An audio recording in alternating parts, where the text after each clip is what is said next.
That music, that sweet, sweet music.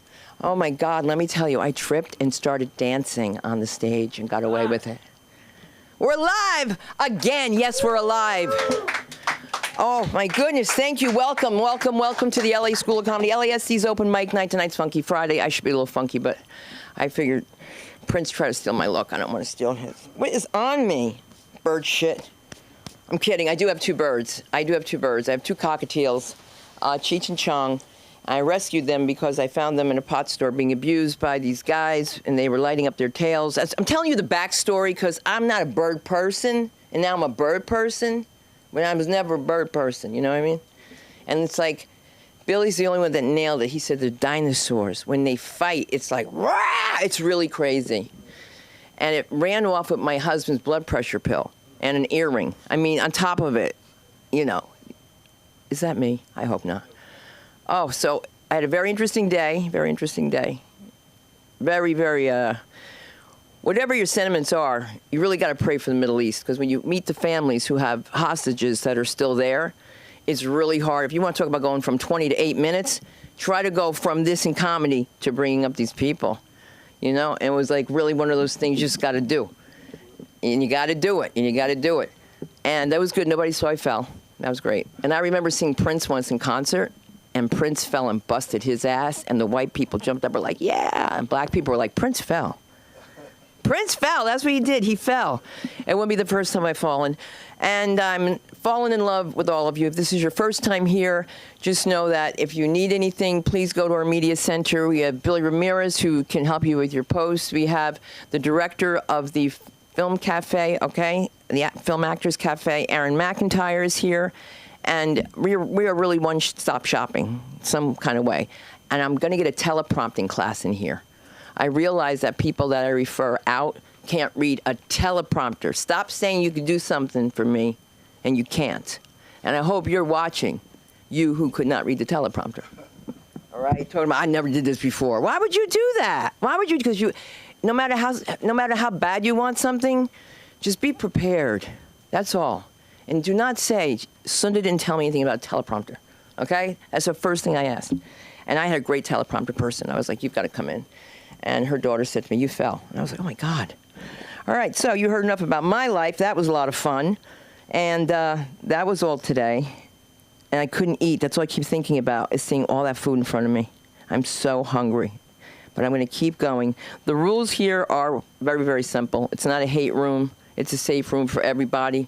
And, you know, if you make fun of Jehovah's Witnesses, that's on you, all right? I'm in the JW Witness Protection Program, okay?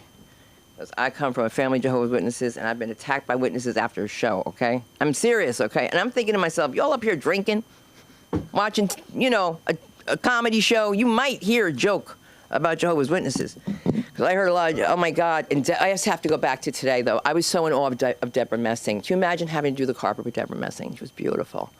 She was beautiful. And I said, like a jerk, she better be careful coming up those stairs. And I fell. Okay, so be careful about energy, because it went, and nobody noticed. So that was the good news. And even better news is that we have an array of different types of people here. We respect everyone. When that red light comes on, it's really hard to miss, okay? And you shouldn't stare at it, because when you're not here, I have goggles, and I put my face on it, okay? So just know that. It's a joke. No, you really shouldn't stare at it, though, okay? I'm just telling you. And if it's hot in here, I hope it's not me. Is it me? We don't know if it's me. Well, we're going to start, and we're going to have a lot of fun, and I'm going to do it nice and start the comedy with Alan Weiss.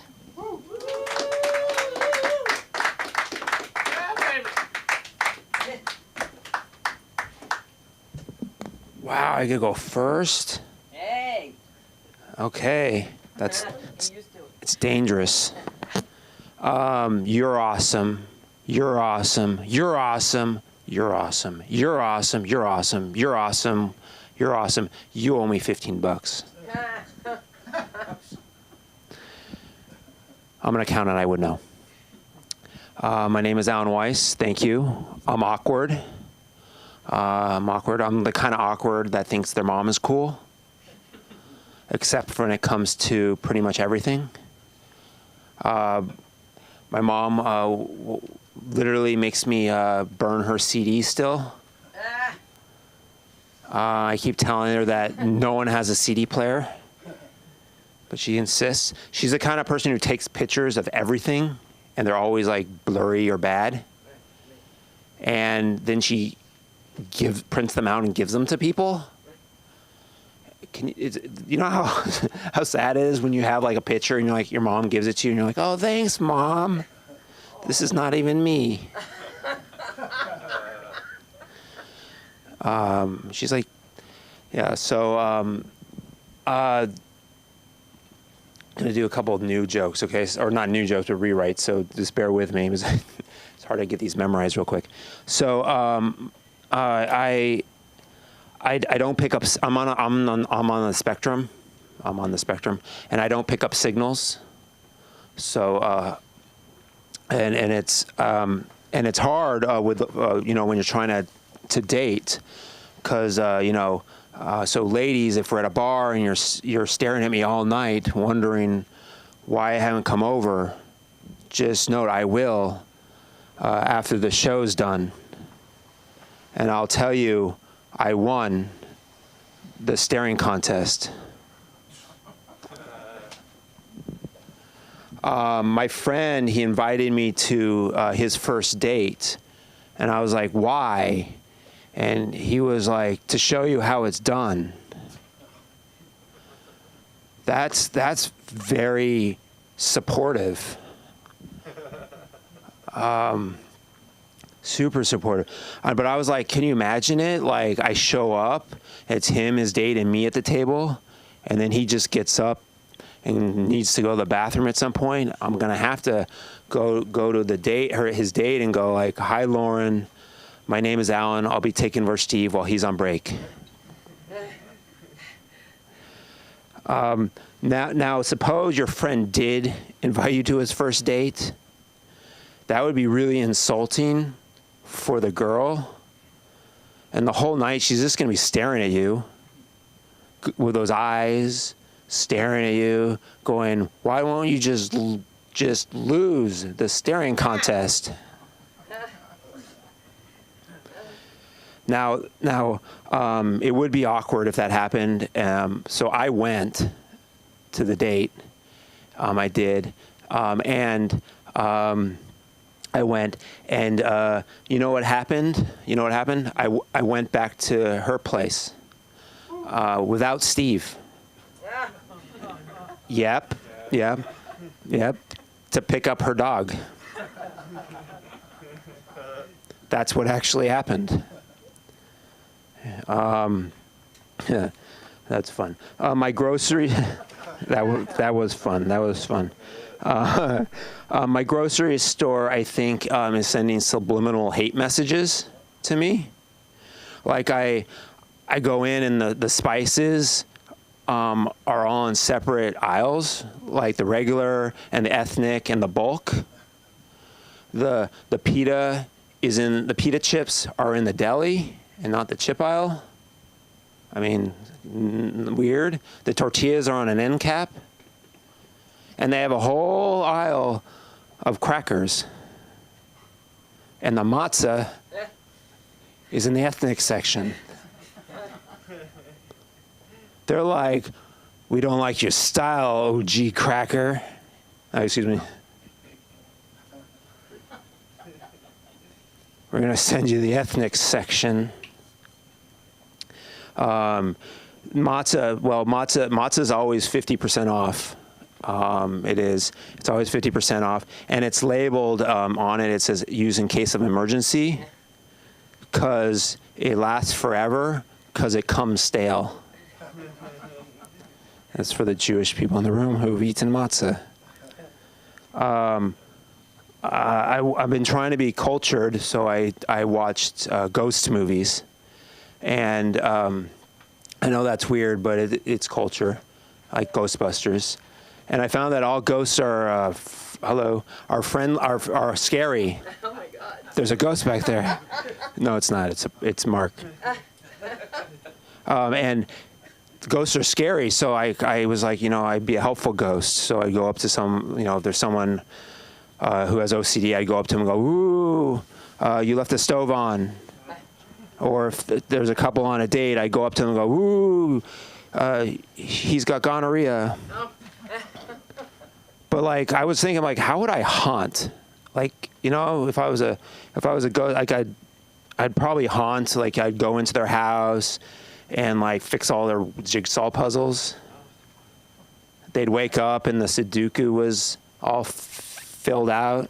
But I feel like I would actually try to like mess with them. So like I would fill out their crossword puzzle and just put random words. I think that'd be more fun. But like, since I'm autistic, I'd be more like a autistic ghost. So it'd be more like, "Woo, yesterday's date was divisible by 23. Okay, I'm gonna give the time. I don't have anything else new, so I'll give the time back to the room. Thank you very much. You can find me.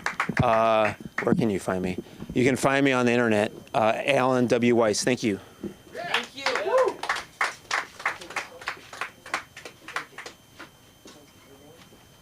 Oh my God. All right. I swear it's a conspiracy against me.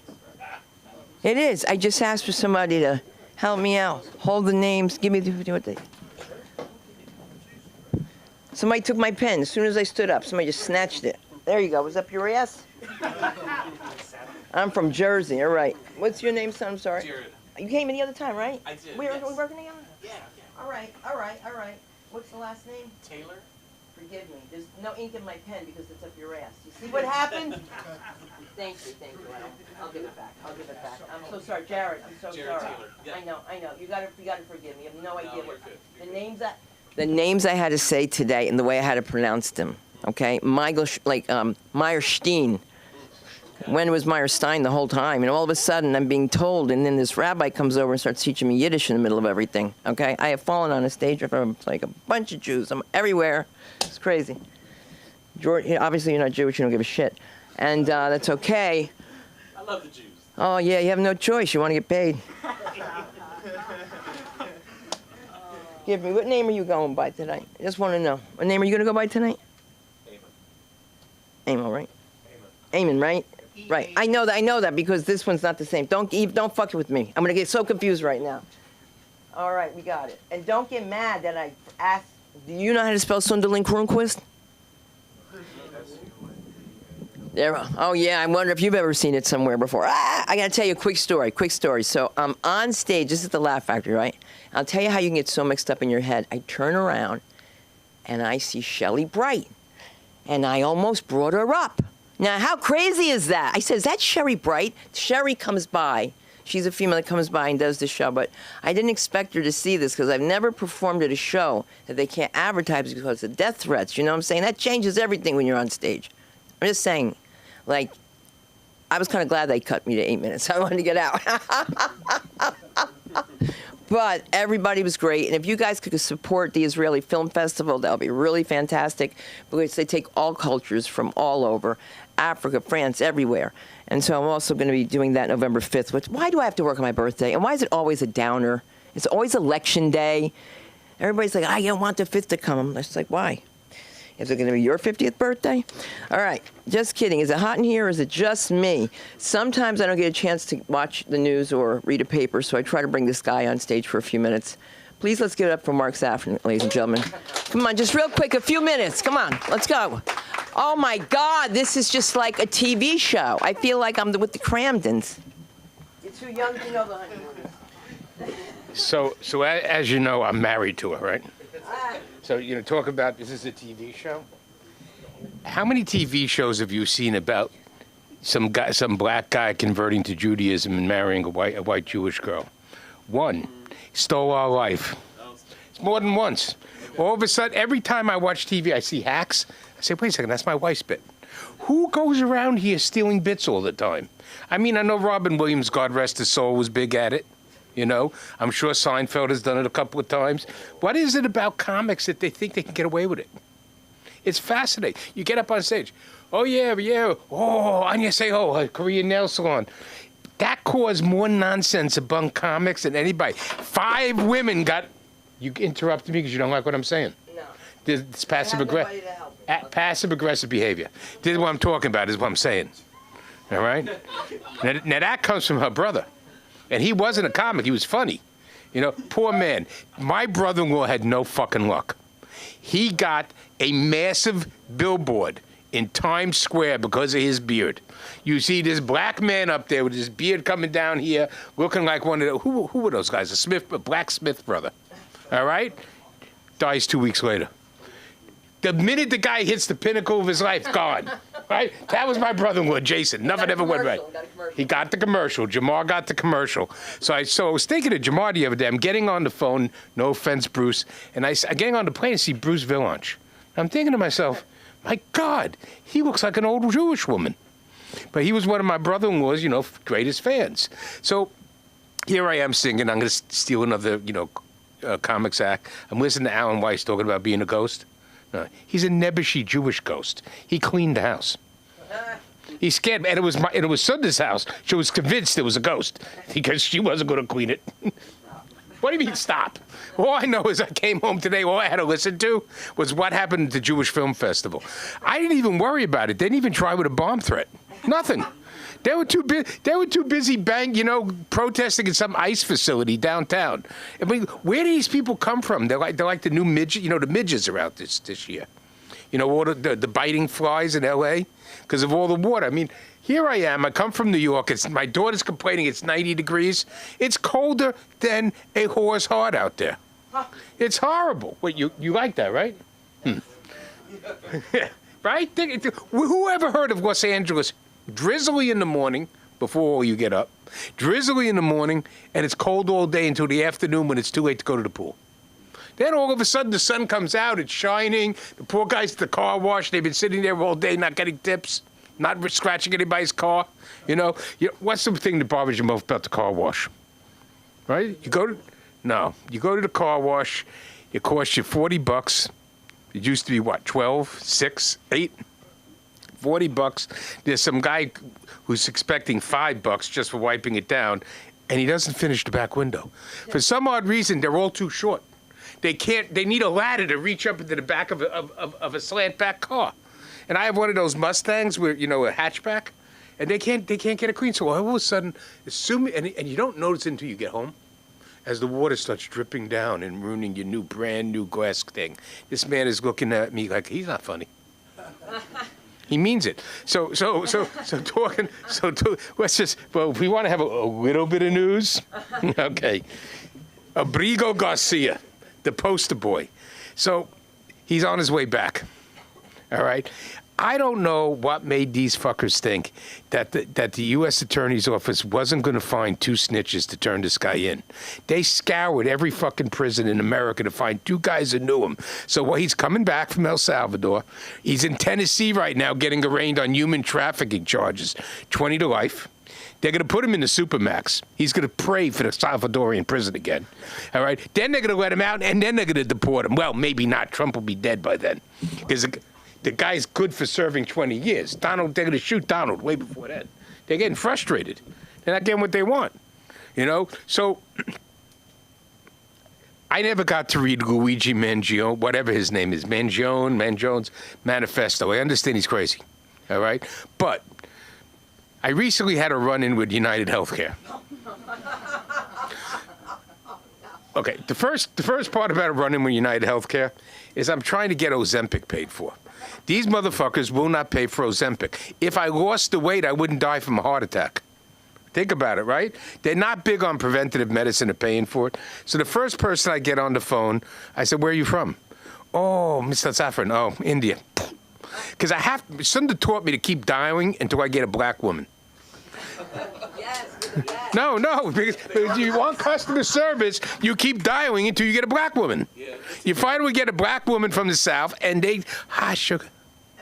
You know it's an 80-year-old lady in a wheelchair, sitting there in a house coat with her little tea cozy and cats.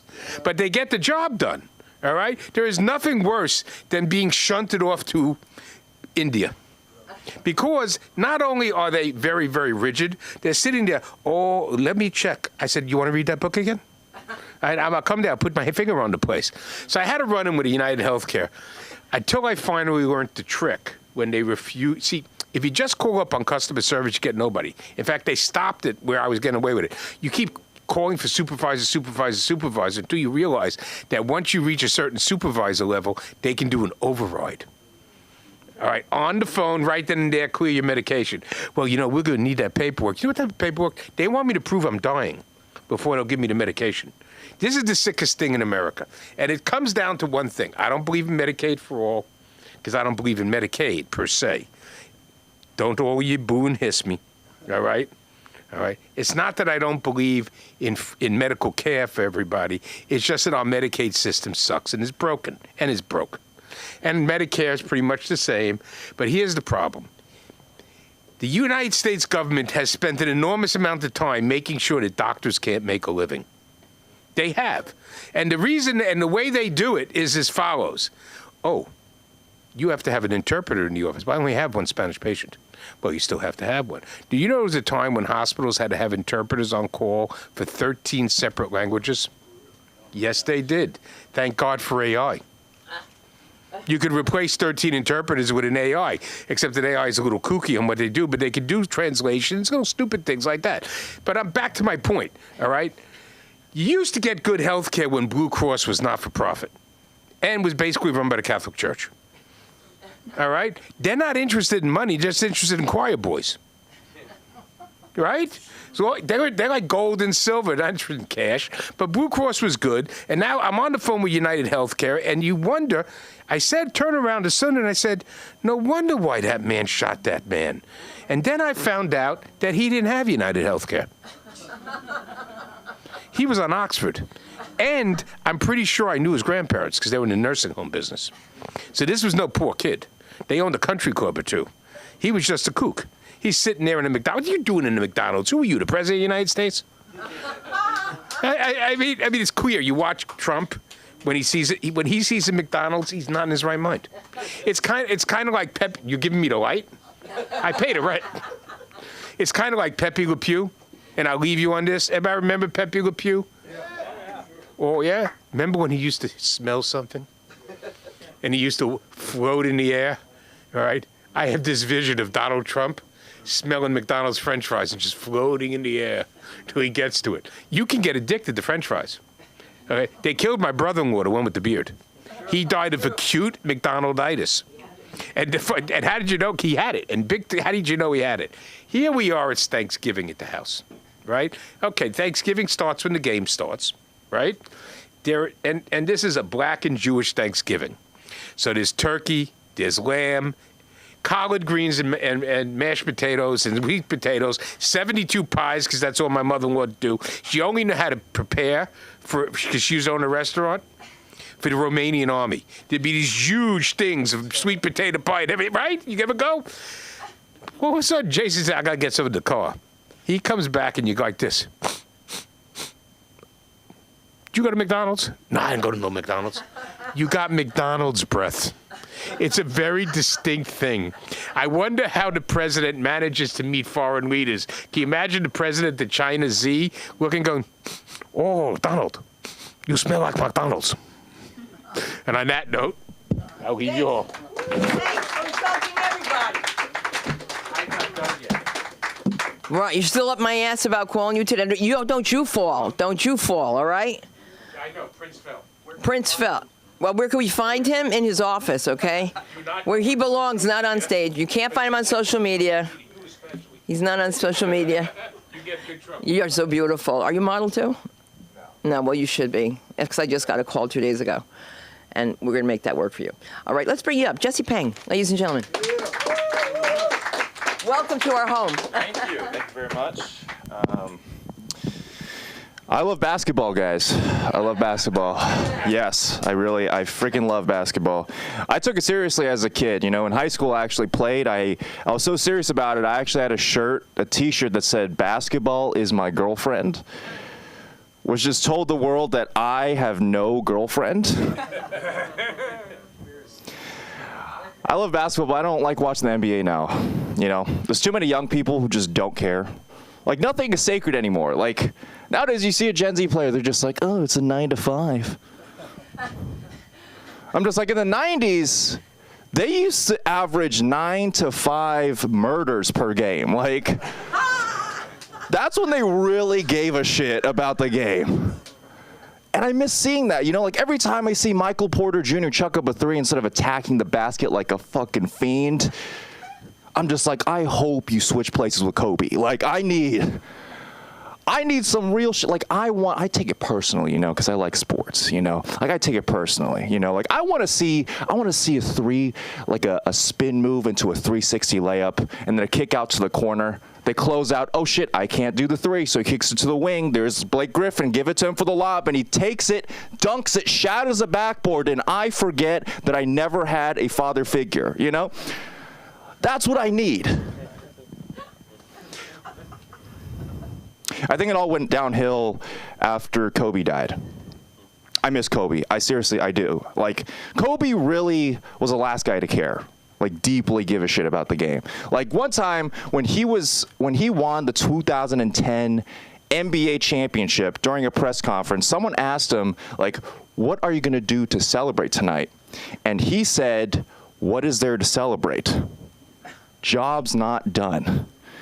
And I saw this as a young Chinese kid. I was like, that's my father right there, okay? Yeah, he won the biggest thing the biggest thing in basketball, and he was just like, yeah, it's not good enough. It's not. No, we need to be better than better, okay? Like, we don't do A+, we do A++ here, you know? Really think about it.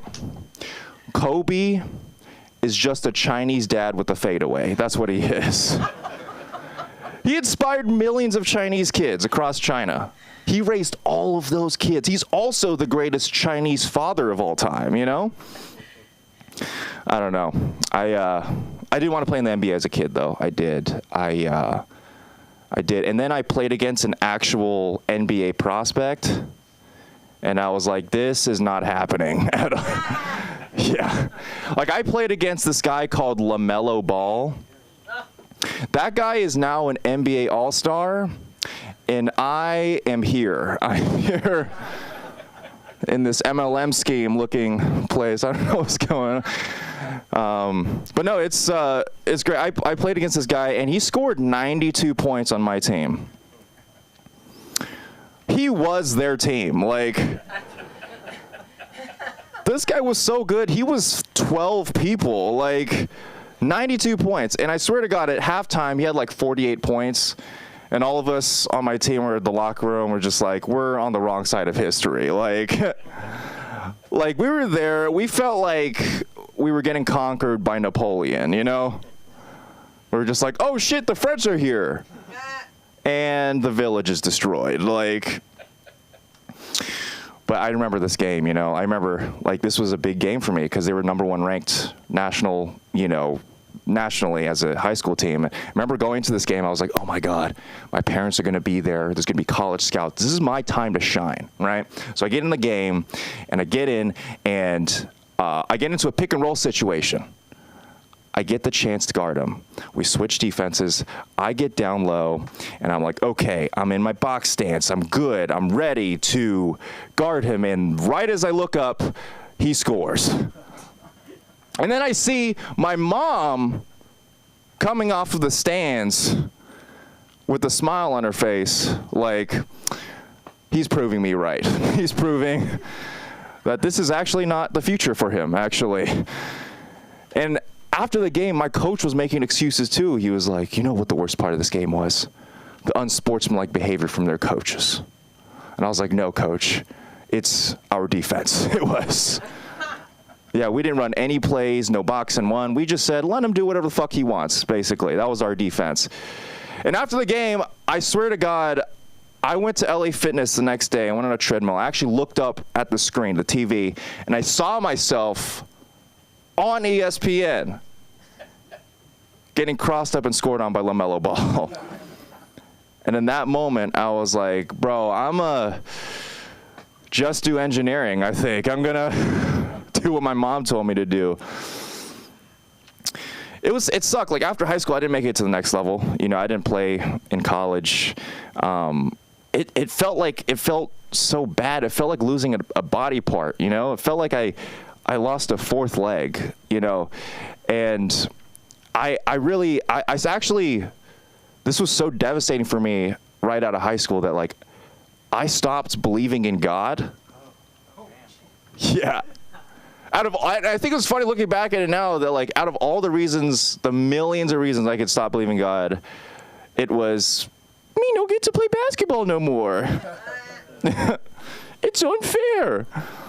Like I actually felt angry at God. I was like, man, fuck you, God, man. It's your fault why I didn't make it to college basketball. Not my work ethic, confidence, shooting ability, dribbling skills. No, it was I'm here for miracles, not accountability. Like I don't know. That video is on YouTube, by the way. My first credit is embarrassing. It's 60 million views, and actually, it actually is so viral that even 8 years later, after it happened, I met my girlfriend's family for the first time, and her little brother recognized me. I was like, "Oh, hey, Jesse, nice to meet you, man. Do I know you from somewhere?" And I was like, "Please don't say Jeremy Lin. Please don't say Jeremy." He's like, "No, dude, I'm not fucking racist. I saw you in that one 92-point game." I was like, my balls dropped. I was like, fuck. Like, I'm gonna have to explain to him that I was actually a failure in high school. I don't know, it just kind of like pops up on Facebook Reels every like 3 years, I guess, like a cicada. Cicada, thank you. English is my first language, and I still can't speak it, but just like, you're embarrassing, you know? It's every 3 years.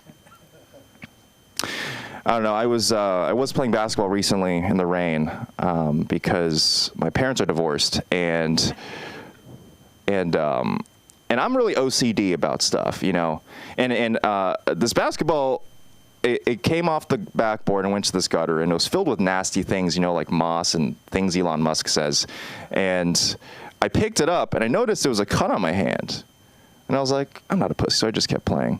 And I went home that night, and I went on YouTube, and the first video that pops up was 5 ways you could have rabies right now.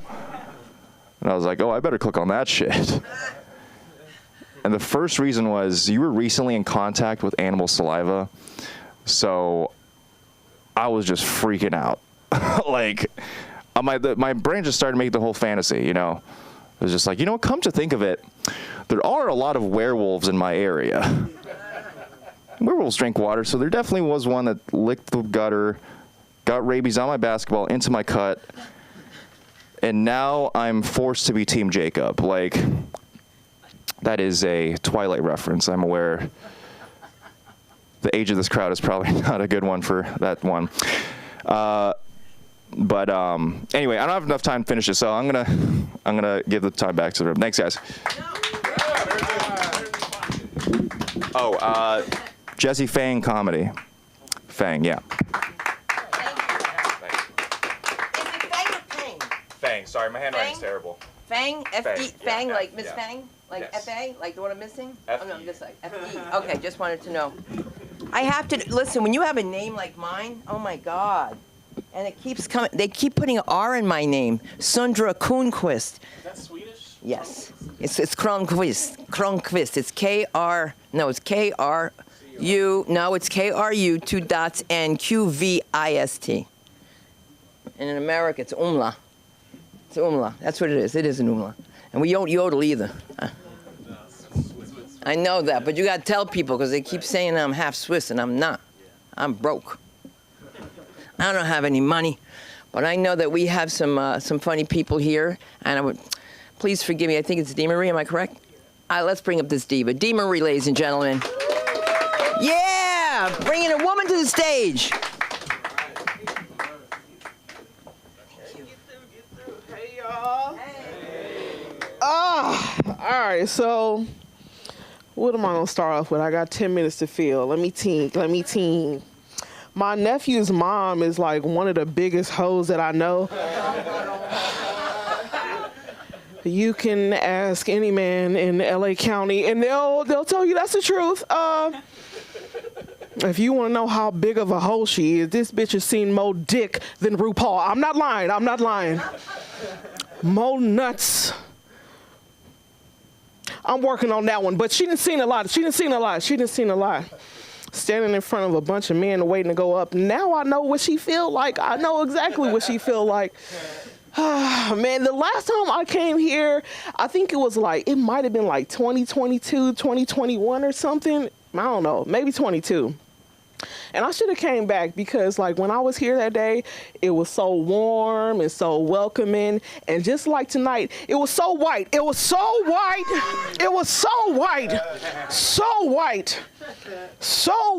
with my good sis here, it was still so white. Oh my God. Oh. If y'all turn all the lights off, I could still see every last one of y'all, okay? Every last one. If you turn the lights off on the other hand, you might can't see me, but that's neither here nor there. Hello? Anyway, it's starting to warm up, y'all. What are we doing? We getting in shape? We getting summer body ready? Yes? No? Okay, all right, you working on it. Who else? Anybody else?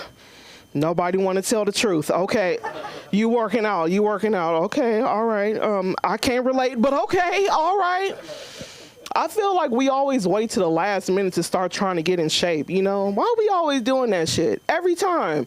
Like for me, soon as it start warming up, I get to calculating how I can lose 100 pounds in 2 minutes. Why the fuck are we always doing that shit? Always waiting to the last minute. Like the first day of summer is what, June 20th? I'll probably get in the gym around Juneteenth. Probably Juneteenth. It's nice to know I'm around some white folks that know what Juneteenth is. Okay. Keeping the DEI in place. All right. Okay. Okay.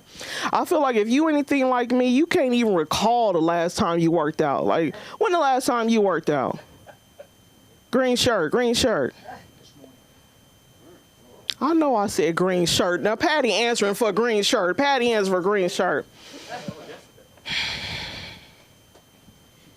People that be working out always think they better than everybody else, don't they? You see how he answered that shit? I'm trying to fill my 10 minutes. All right, let me see.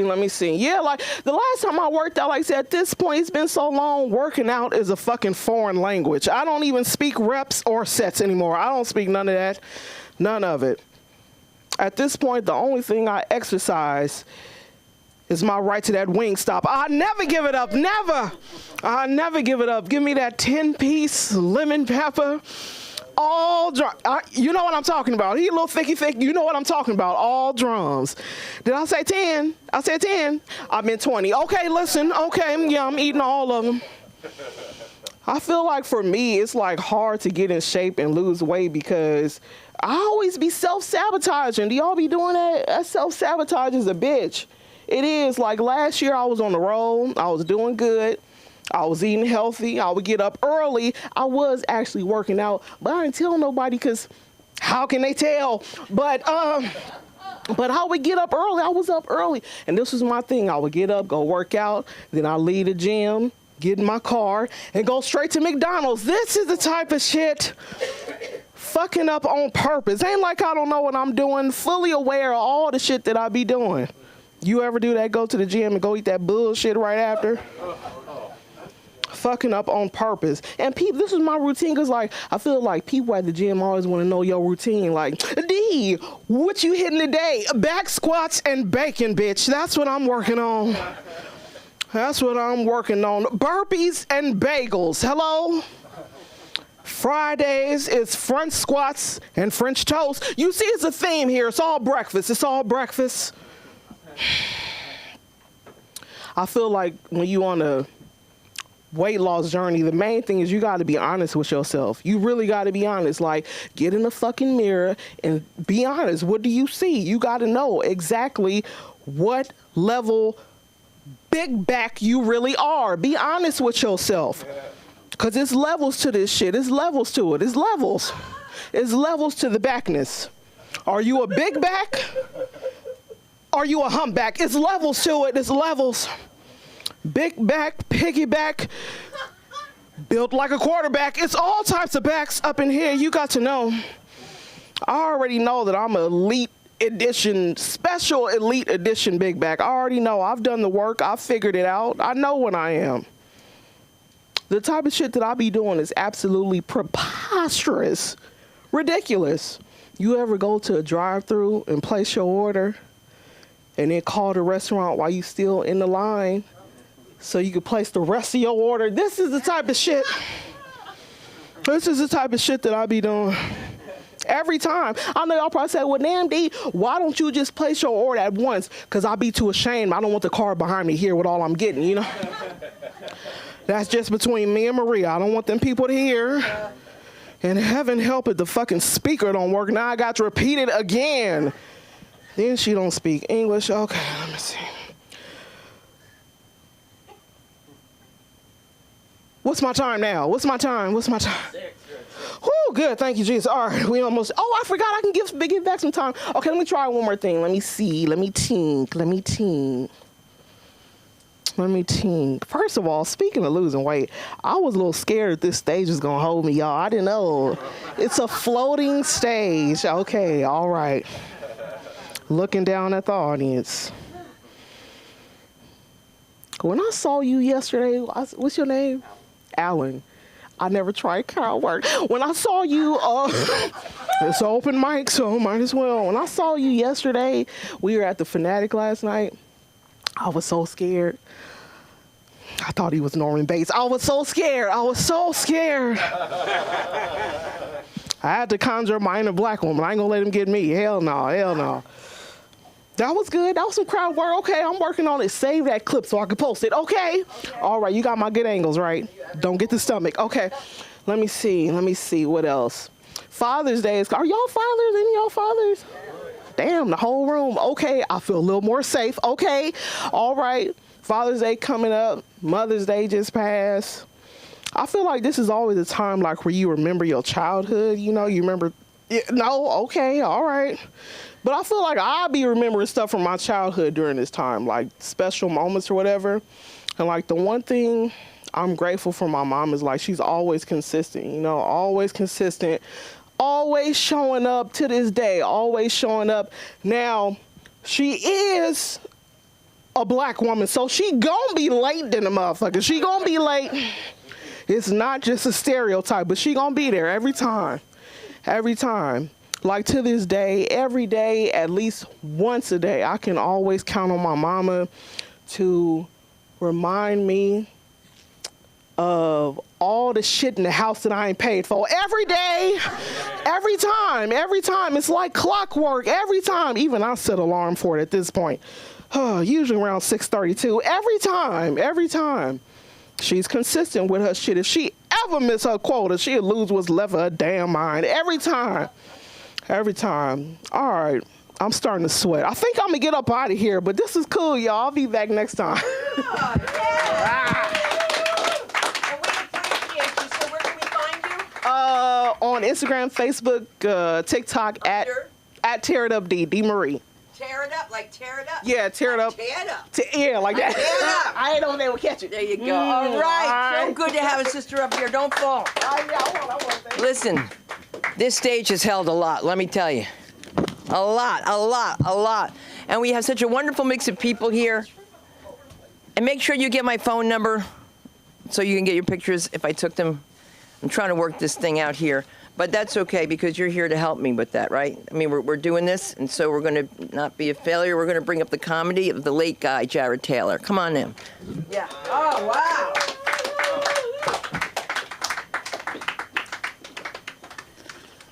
It's good to be with you tonight. I was reminded by Jesse Fang of a dream I had like decades ago, and this was, I think I'm going to have to give up on the NBA. I think I've just got to let that one go. I mean, I turned 52 this year, and father of 3 kids. I think I got to let that dream sail and just let it go, give up on that. But I struggle with a lot of these weight loss things we're dealing with. I don't know. I actually been working out with the guy, and it got to a point where he was just like, "Hey, we're going grocery shopping tonight.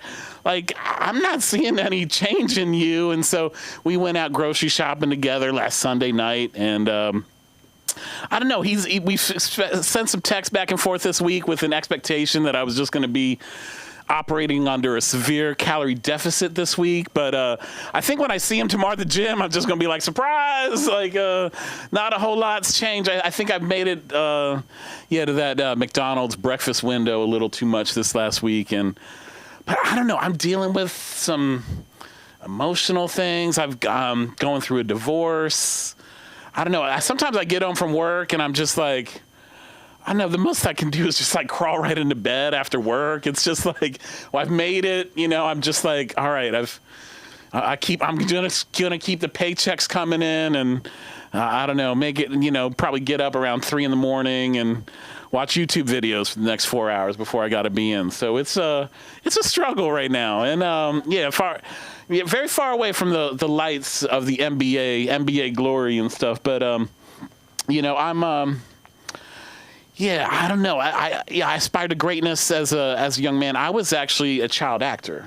Just to have you know, I was brought in. I was identified as a talented young man and brought in as a 5-year-old to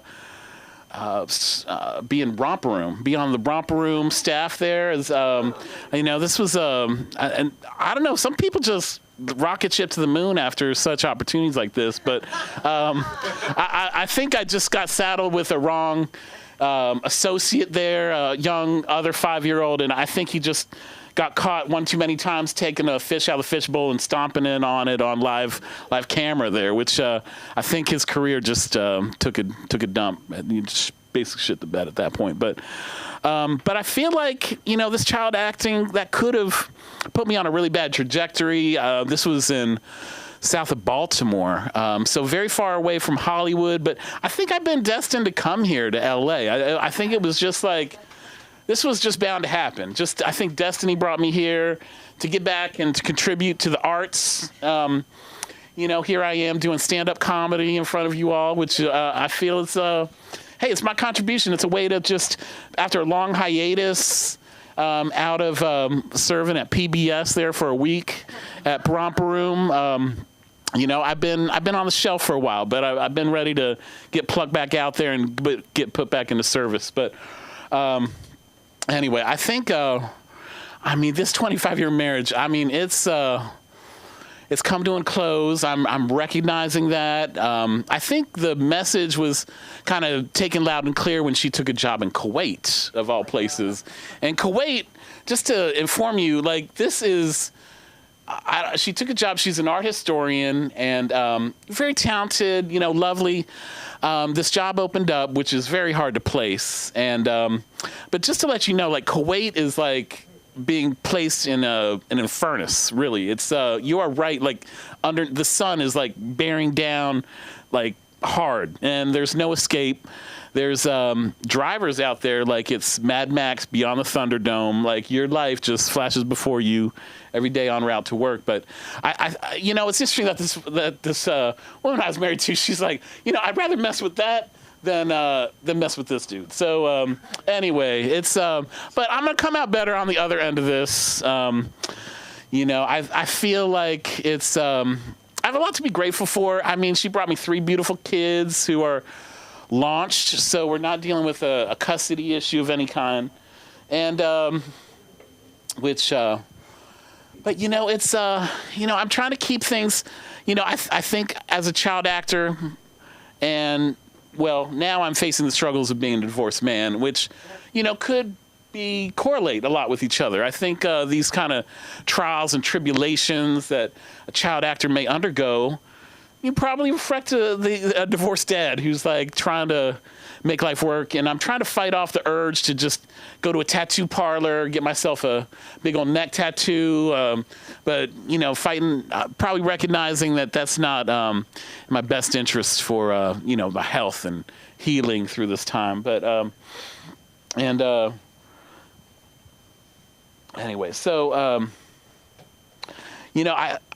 I've been compared to Cam from Modern Family. I think there's been one too many people that have just come up to me and said, like, I think there was one woman who just, like, seemed like she was starstruck, you know, and I just had to talk her down. It's like, no, not Cam from Modern Family. But I feel like if I'm to get back in the dating game, I think I got to reflect more of like a Danny Trejo look or something. I think to be more, you know, if I want to be taken seriously among the ladies, you know, it's and I've got to try to bridge that gap there, you know, like if I don't know if I can, you know, that's going to be like some real sleight of hand, I think, but I think I can pull that off. You can find me on Sunday nights climbing the stairs at Santa Monica. Who's ever been there? Like off of Vicente, got these stairs, and it's like 110 vertical feet each lap you go.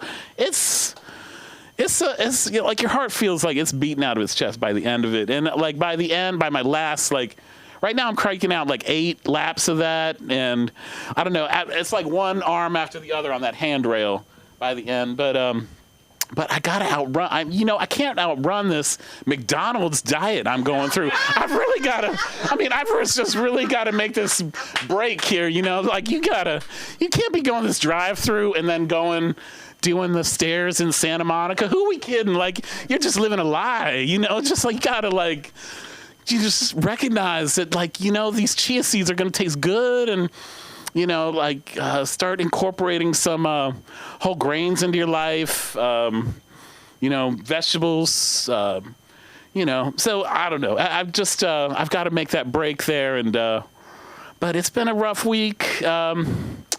Getting plenty of sleep, but not much else, you know. But hey, it's been real good. I just you know, feel like, you know, divorce can be like really can really throw you for a loop. And I think when I was first considering that, I was like thinking, oh my gosh, like what am I going to do for a living? I've been in the construction industry for like 20 plus years, and I don't know, it's waking up early, but it's like really, it's a lot of stress involved in that. You're like worrying about procuring things and getting crews lined up to perform work. And I don't know, I think what sounded good to me at the time was like, maybe I just need to be a butler.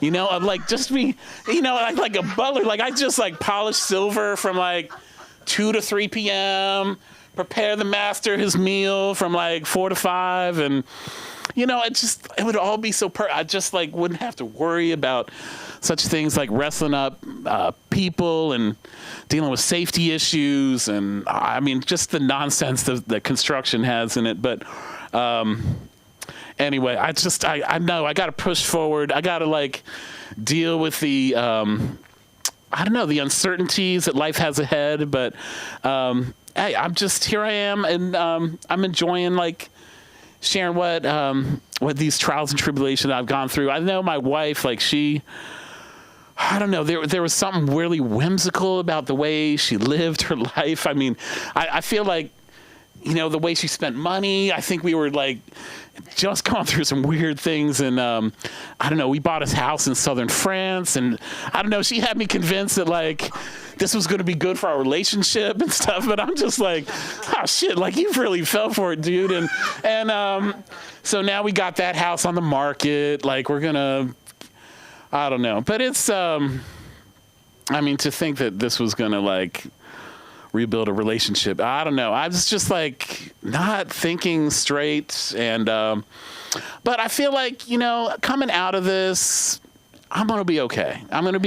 I think like she'll be, you know, I wish her well. I think you know, dealing with my kids, it's been good and everything, but yeah, they're an inspiration to me. I think like she was a great mother to our children, which I just feel I felt bad because I didn't even call her on Mother's Day. This was like the first Mother's Day, and I should have called her. I should have like, and I don't expect her to reach out to me on Father's Day, but like, the decent thing would have been to call her on Mother's Day. And I don't know, I just let that one go. But there have been some phone calls in which like I feel like crawling up in the fetal position afterward, and but like this is gonna pass. So we're dealing with like splitting up marital assets, and it's stressful dealing with lawyers, and but we're trying to deal with it the most amicable way possible. But if you can do that, but it's anyway. Hey, it's been great. Thank you very much. Yep. And my name is. Sunda Cronquist. Oh, my name is Jared Taylor. And you can find me on. I gotta establish an Instagram. That's coming right up. I'm doing it. Yeah. Okay. Great. They'll find you here. Yes, you can find me here. Yes. Right. And listen, to all you people who are watching, I know I have not contacted you interns, but yes, I'm interested. If you do graphic arts, if you do any kind of production, if you know how to hold a phone for me without it falling to the floor, and you need stage time, or maybe we can work something out, but I need, because I'm not going to be around a lot soon. So I'm just telling you, if you want to book time with me, better get going. You guys that paid, you guys are good. But I'm just telling you, and I'm not looking forward to going on a ship because you know what happened the last time they sent us? We didn't come back. All right, give it up for Paul Mooney, rest his soul. That was his joke. He wrote a joke for me for the telethon with Jerry Lewis. He said, my father's Swedish, my mother's African-American, so that makes me Half-African. I'm halfway there, I don't know. It died. But you know what? We got a lot of different people here, and I'm really, really proud to bring up this gentleman. He has a lot going for him. You're going to see a lot more of him. Coming to the stage, the one and only Julio.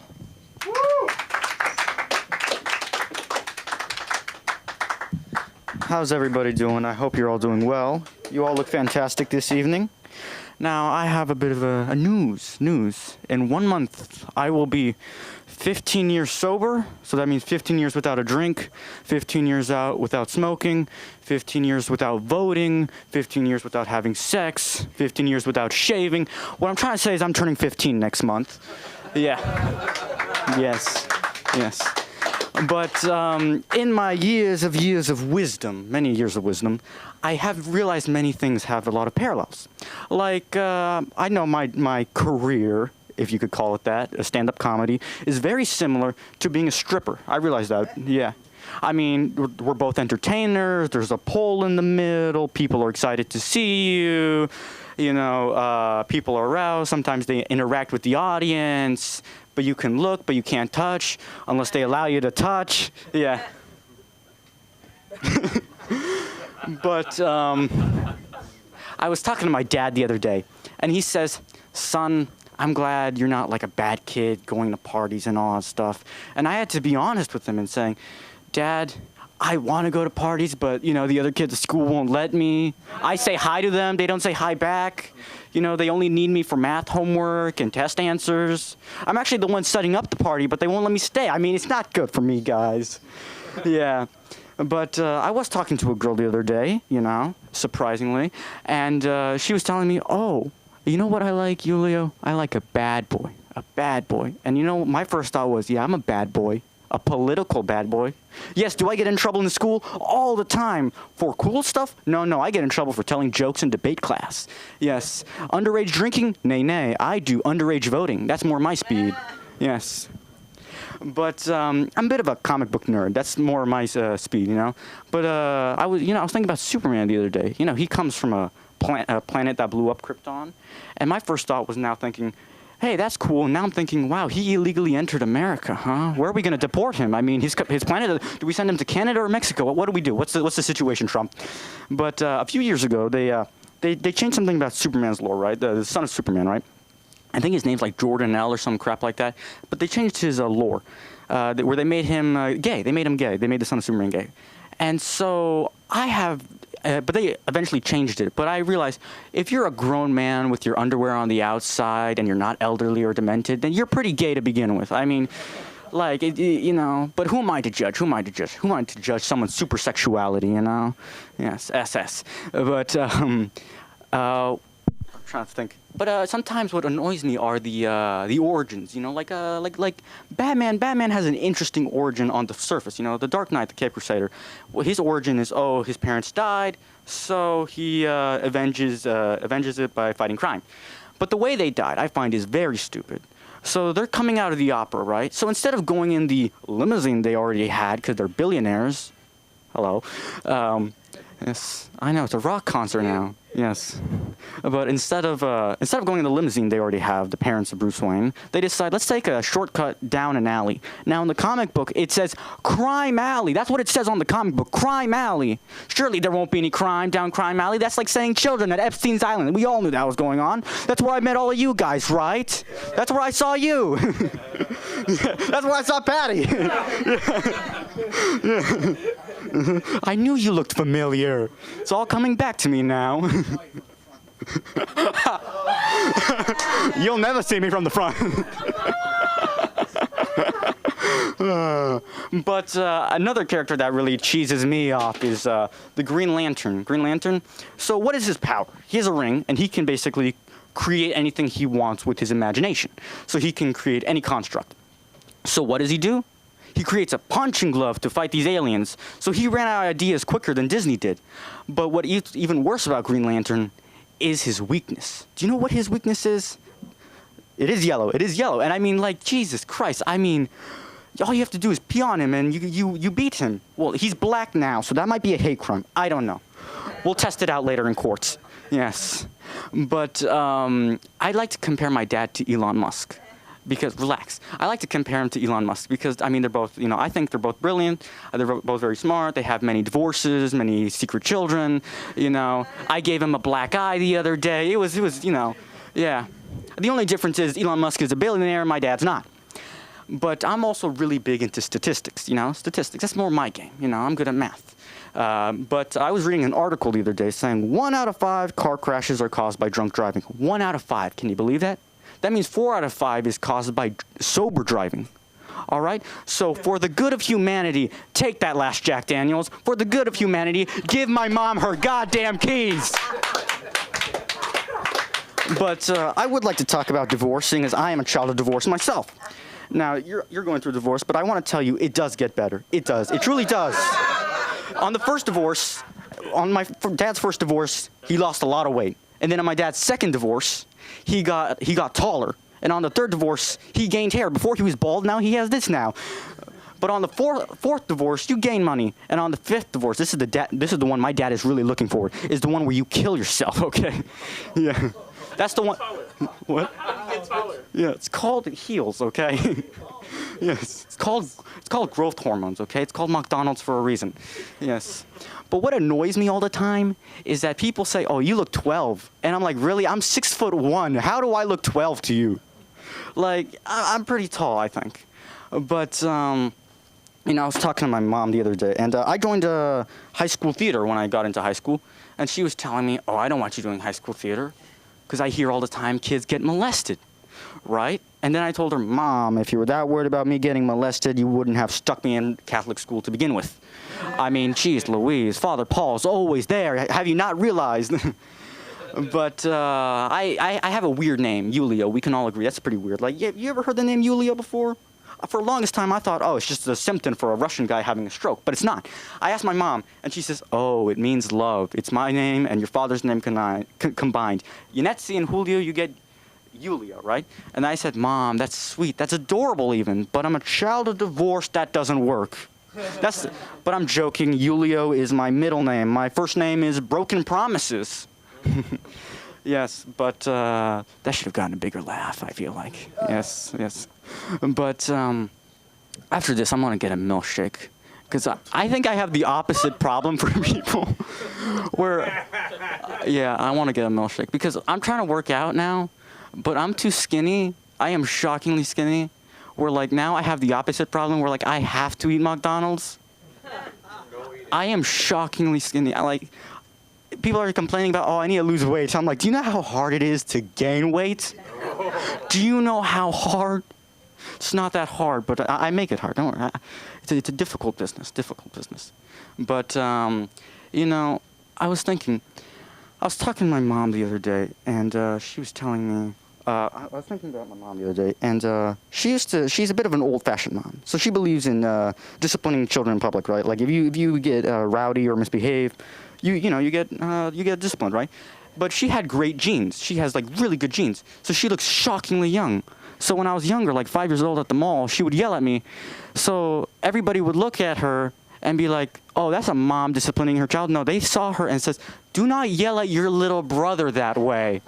And then I would be like, yeah, don't yell at your little brother that way. And then I got yelled at the car, but you know. I still do get yelled at, yeah. The only difference is now I have to be like this, like, yes, ow, my knees. But I was thinking, I was talking to, on my very first show, like this was, I think, like July last year, a guy came up to me after and says, you know, you're a pretty funny kid. All you have to do is get yourself some acting classes and you can end up like me. And my first thought was, I need to study at school now.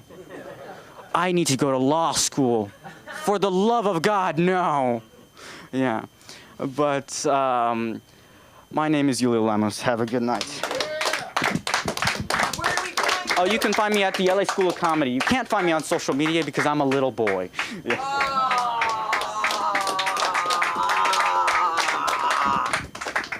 Oh, as somebody who always has a backstory. Let's give it up for the comedy of the one and only Gregory Torrey. Let's do this. Yeah. Hello, everybody. You know, it's hard when you tell people that you're in the Army or that you've been in the Army, you know, because they always go, oh, he's a killer, he must be a killer. You know, I was on the Army tennis team. So when people come up to me and thank me for my service, I say, it was really my backhand. I was assigned to the 42nd Infantry in New York. New York, so nice, you got to say it twice. Their post is called Fort Drum.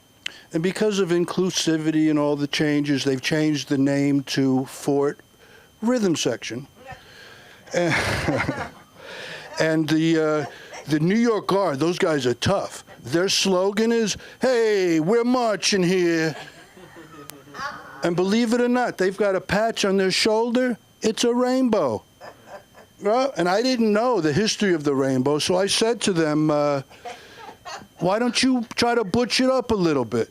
You know, put some fucking lightning bolts in that shit, right? And the general turns around. You know, I said, do you think the enemy's really going to be scared when they hear the rainbows are coming? The general said to me, well, honey, they better be. Hey, if I could talk serious, though, you know, a lot of people, I don't know, they hear stuff in the news and stuff. You can still be gay in the military, Patty. It's okay. And you know what else? You can marry your same-sex lover, live off post, and the military will pay your rent. It's true. But now that it's, you know, Pride Week, and here we are in LA, I think it's time I admitted something to everybody. Yeah, I'm a bedwetter. I'm serious. Up until the age of 7, it was a crapshoot if I was going to piss the bed or not. It was horrible, too. I would lay in bed thinking, one day I'm going to be married. What am I going to do? What's that, Patty? Find a woman who likes golden showers. Shut up. Get him out of here. I don't like that. But, you know, there's some advantages to being a bedwetter. What? I was 6 years old. Give me a break. Like, let's say you wake up at 2 in the morning, you've pissed the bed, but you still got to pee a little bit more. Go ahead. It's a free pee. It's a free pee. Another advantage, I used to go camping up in Bear Mountain, and I'll tell you what, you piss in your sleeping bag, the bugs and the raccoons steer clear of you. And even the bear's like, hey, this guy smells funny, let's not eat him. That's how bears talk. But it's hard for me because they put you in when you first get to camp with all the normal people, right? They don't know you're a bedwetter yet. And then they put me on the top bunk, and it's plastic mattresses. Oh my God. So it's another crapshoot. I go to sleep. Sure enough, I wet the bed. Boom. And, but this time it's different. I hear drip, drip, drip. And I look down. Oh shit, I've been dripping into the guy beneath me's sleeping bag. And he's not a bedwetter. He don't know you got to get up early so nobody sees your yellow underwear. You got to clean up, put some absorbent material in there. He don't know that. He wakes up, I've wet the bed. Stupid, right? all the kids start going, oh, pissy pants, he's a pissy pants. I was offended. I said, look, guys, are you a pissy pants? No. Are you a pissy pants? No. Well, you can't call him a pissy pants. Only a pissy pants can call another pissy pants. After that, I went up to him, what's up, my pissy pants? But, you know, I think that's why I've always identified with dogs. I mean, they can piss anywhere and nobody says shit, right? It's pretty good to be a dog. But let me see. Seriously, though, I think we should be kinder to the children that have the bedwetting problem. And I'm advocating that they get their own bathrooms. Yeah, it'll just be a room with a mattress in it. Go ahead, Johnny, get in there. Have you ever noticed that black people's dogs are different than white people's dogs? You ever notice that? Like, I'll see a black person walking a dog, and it looks like it wants to get petted, but it knows better. I went to pet a black person's dog one time, and he said, nah, cuz, doggy don't play that. Talk to the paw. I saw a dog the other day, no lie. It had a blinged out collar, long eyelashes, and fur extensions. Fur extensions. Hey, do you know that you can take melanin shots now? I did it. I immediately became a better dancer. Okay, maybe that wasn't a good example. My skin got darker, and I have this real urge to fight for the cause. Yeah, no tipping. No tipping. And it's you know, I mean, think about it. Why don't they just charge more for the food and pay the servers what they deserve, right? Or do what we do in the military. You just assign someone from the table to be the server, right? It's simple. I mean, how hard is it really to bring over the menus, right? How hard is it to, when they ring the bell, go get the plates? How hard is it to suck your teeth and spit in people's drinks? It's pretty easy. I go to Gold's Gym. That's when I found out about that supplement. Those guys over there, they take all kinds of stuff. I know this one guy.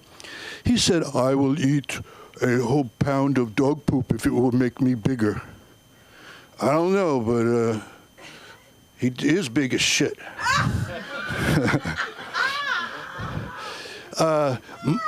Mike Tyson was there, and you know me, I'm talking his ear off. And I said to him, you know, Mike, what do you think of these UFC fighters? Would they have been able to beat you? You know, how do you feel about that? And he goes, it's a bloody shame is what I say. It's a bloody shame is what... Oh, wait, that's Jason Statham. Sorry. Let me talk for 1 second, Greg. Let me tell you something. I would totally annihilate them. They're not superior to my skills. And my offense is so good that they would be elaborated. I said, Mike, what are you making up words now?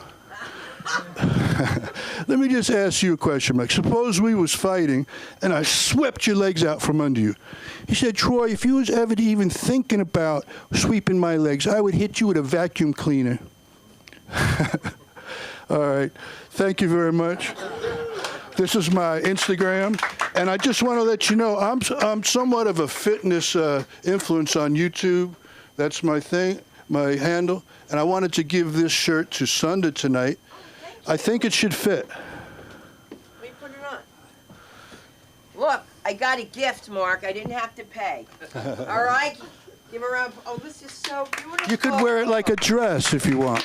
I'm going to wear it tonight. Hello there. A few sakis, and then it's all me and you. I'm going to wear this. And thank you for your service. You're welcome. Thank you. I was thinking I should say that more often because my father's in the service, but like he was in World War II. That's how old I am. No, he was 30. He was like 32 years older than my mother. I can't even get into that. But she wanted the money. Oh my God, I'm not going to bend over. I've been in jail. Thank you, baby. I am so sorry I said that, but there's no ands, buts, or ifs. We got the comedy of the one and only Griff. Let's hear it.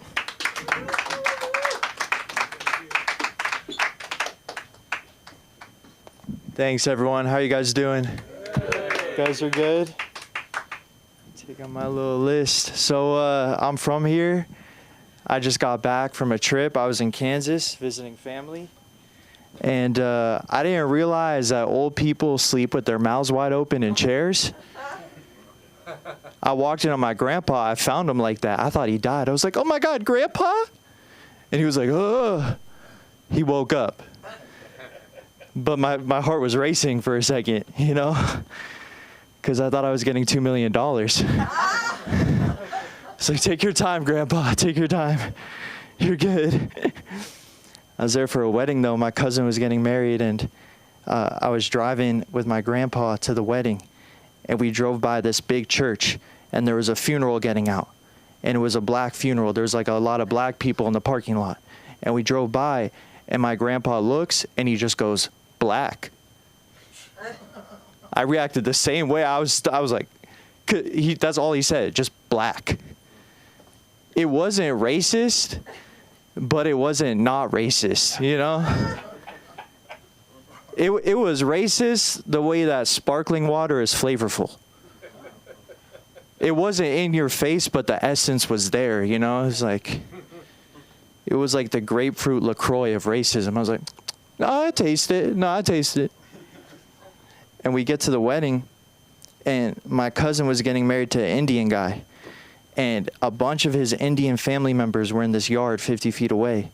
And we get out, and I'm looking at my grandpa like, what's he about to say? And he goes, you smell that?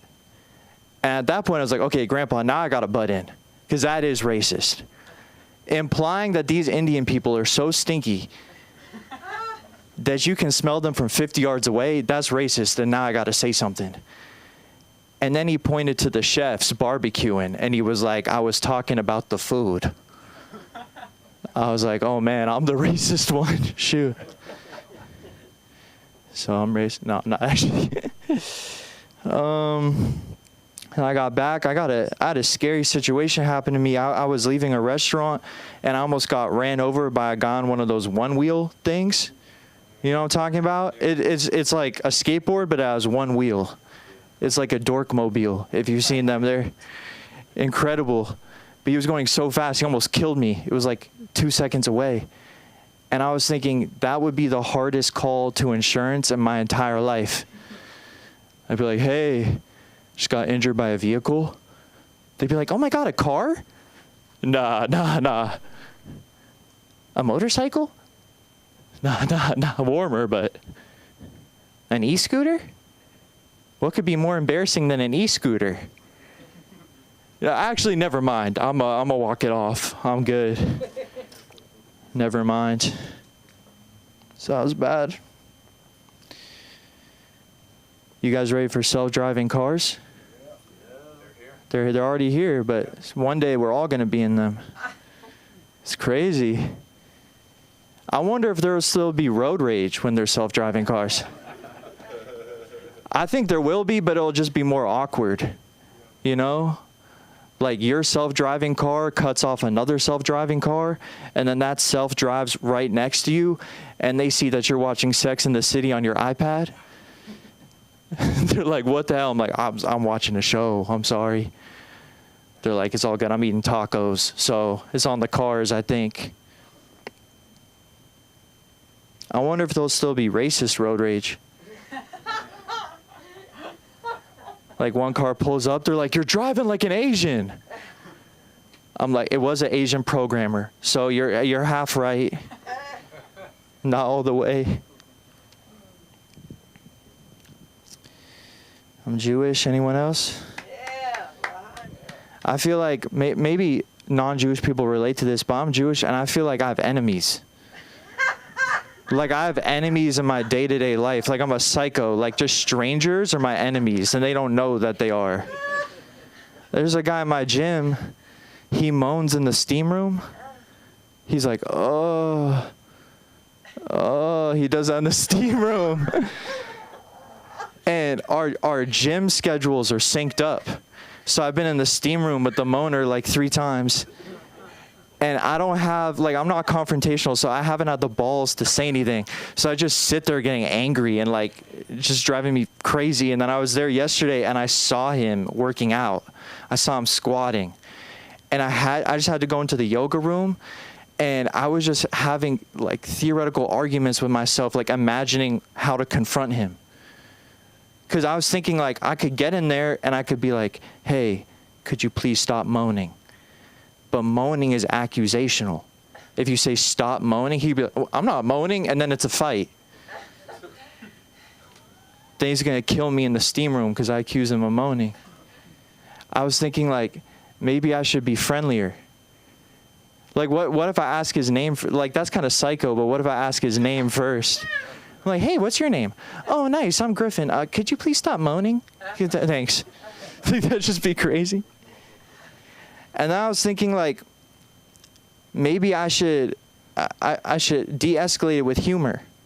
I'm a comedian, so maybe I could be in there, and if he starts moaning, I could be like, listen, man, you're getting me hard. Could you please stop? I come here to make myself better for my girlfriend, not stray from her, because you know. But then I'm like, what if he takes me up on it and then I'm making love with the man that I don't like? Like this, I'm scared. I'm like in the yoga room. I'm getting myself worked up.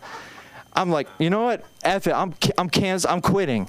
So I go to the front desk and I'm like, I got to cancel my gym membership. And they're like, oh my God, why? And I'm like, I don't want to have sex with a man that I hate, okay?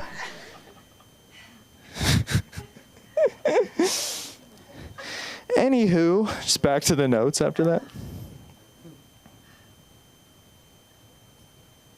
Happy summer. It's summer. You guys having a good summer?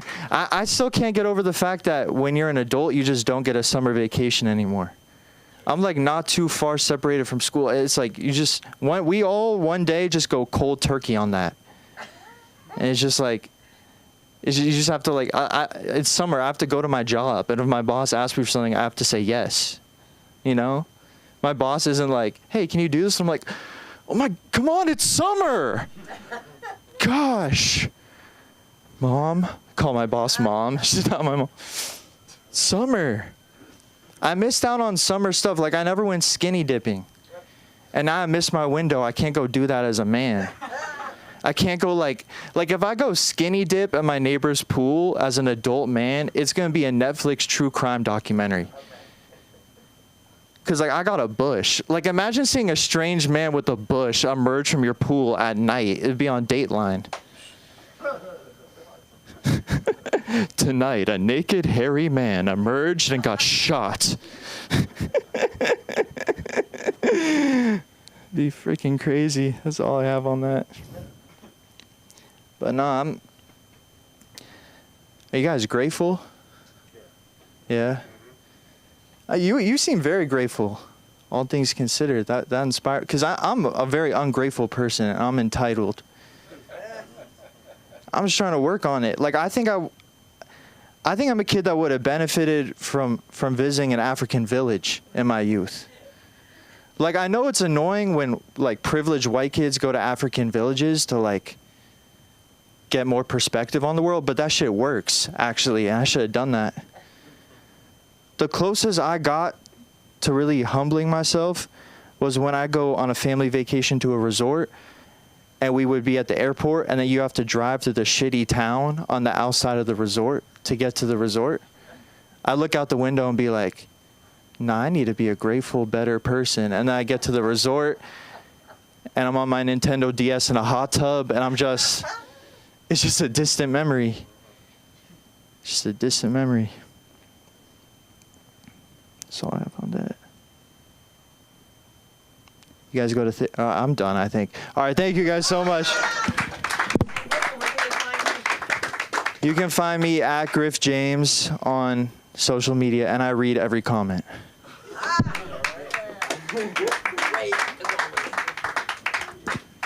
Well, let me see, guys, if you're able. Let's give it up for the comedy of the one and only Will Cable. Get up here.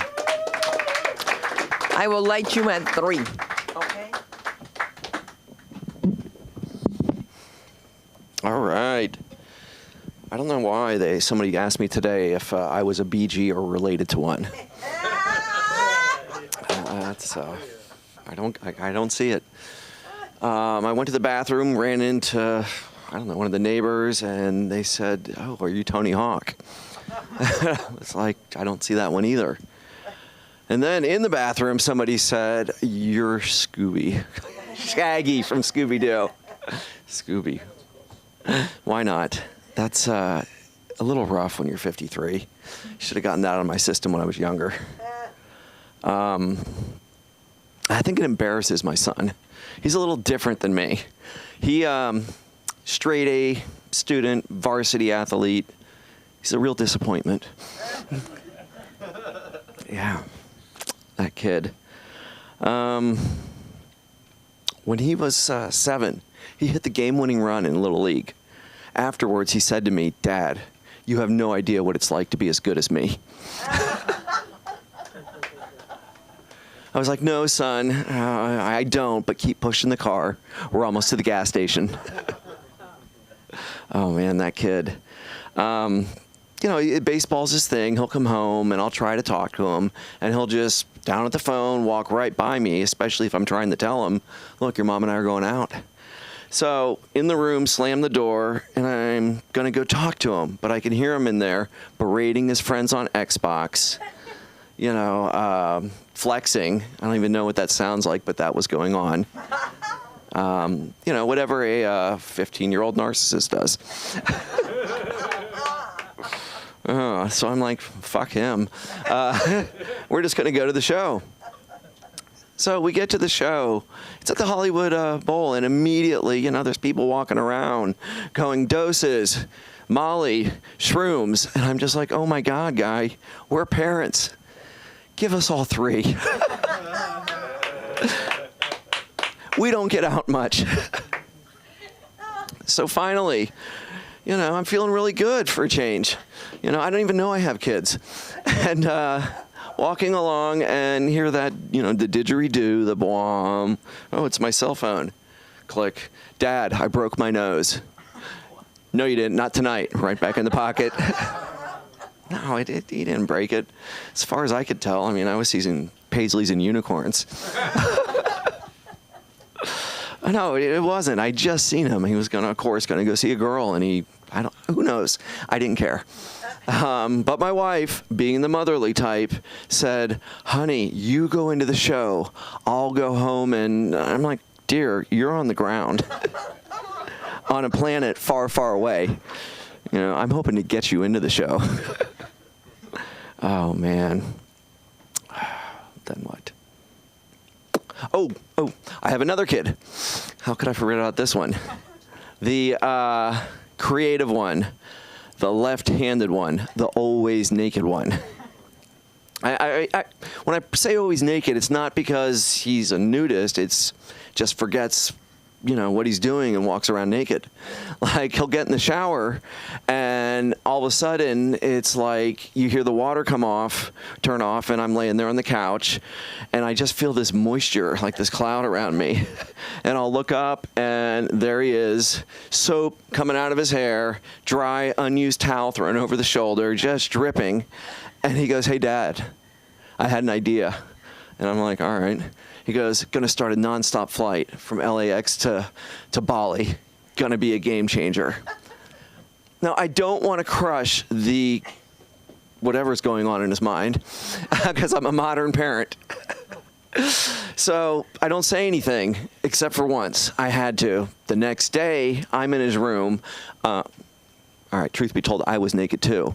But I had dried myself off, and, that's the kind of guy I am. But he comes running out naked, soapy, and I'm just like, "Adam, you have got to rinse and dry before you come out of the shower." And he stopped and looked right at me, and he said, "Dad, the best kind of chicken that's fried is double battered, like we serve on the flight from LAX to Bali." Man, that kid. You might want to know why their father was in their room naked. That's because now that they're older, they take my clothes. I don't have any shirts. I don't have any shoes. I don't have any anything. I mean, the older one, he even wears his mother's clothes. We were sitting out. He came out and had a nice cable knit sweater on and really slick felt pants. And he's like, Dad, these are great. And I go, they're not mine. They're your mother's. He goes, well, I don't care. They're mine now. Oh, man. We have fun. Sorry, getting back to the concert with that one, the older one, it was like he's always had this spidey sense. It's like, wait, Mom and Dad might be having a good time. This is being ended right now. Thought I broke my nose. Oh, man. What time am I at? That's okay. That's all right. All right, well, my wife. Do you want me to give it back to the room? Someone working what you're going to do. All right, well, if I'm going along, I'm feeling a little vibe. My wife. She's really a good woman. No, really. We great marriage, 20 years. Yeah, good kids. Loving, caring, obsessed with the Manson murders. That's my dear. Like last night, she just, not even last night. She was in the kitchen. Like, I think she was, I don't know, chopping carrots with a knife in her hand. And she stopped and she looks and she's like, honey, do you think if I were in Southern California in 1969, he would have recruited me? I mean, what do you say to that? So I was like, of course, dear, absolutely. You would have been his favorite. Yeah. Oh, man. She puts on these podcasts at night, and they're always something just horrible. And I fall asleep. So I woke up this morning thinking I had pledged for the Sam Berdue chapter of the Hells Angels. And I even had, like, deep thoughts about what I did, and, man, I am not going to repeat that. Oh. Well, all right, how about this? I married the female equivalent of my father. As you can tell, I come from a military household. My dad was a Navy captain. So I guess I'm still rebelling at the tender age of 53. He used to say things that used to just really terrify me. And it was things like, son, I need your help for a minute.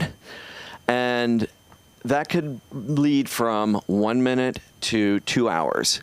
Like once when I was about 10, he said, son, I need you to help me hand dig this well. And I'm like, really? I think we have water in the house, hot and cold.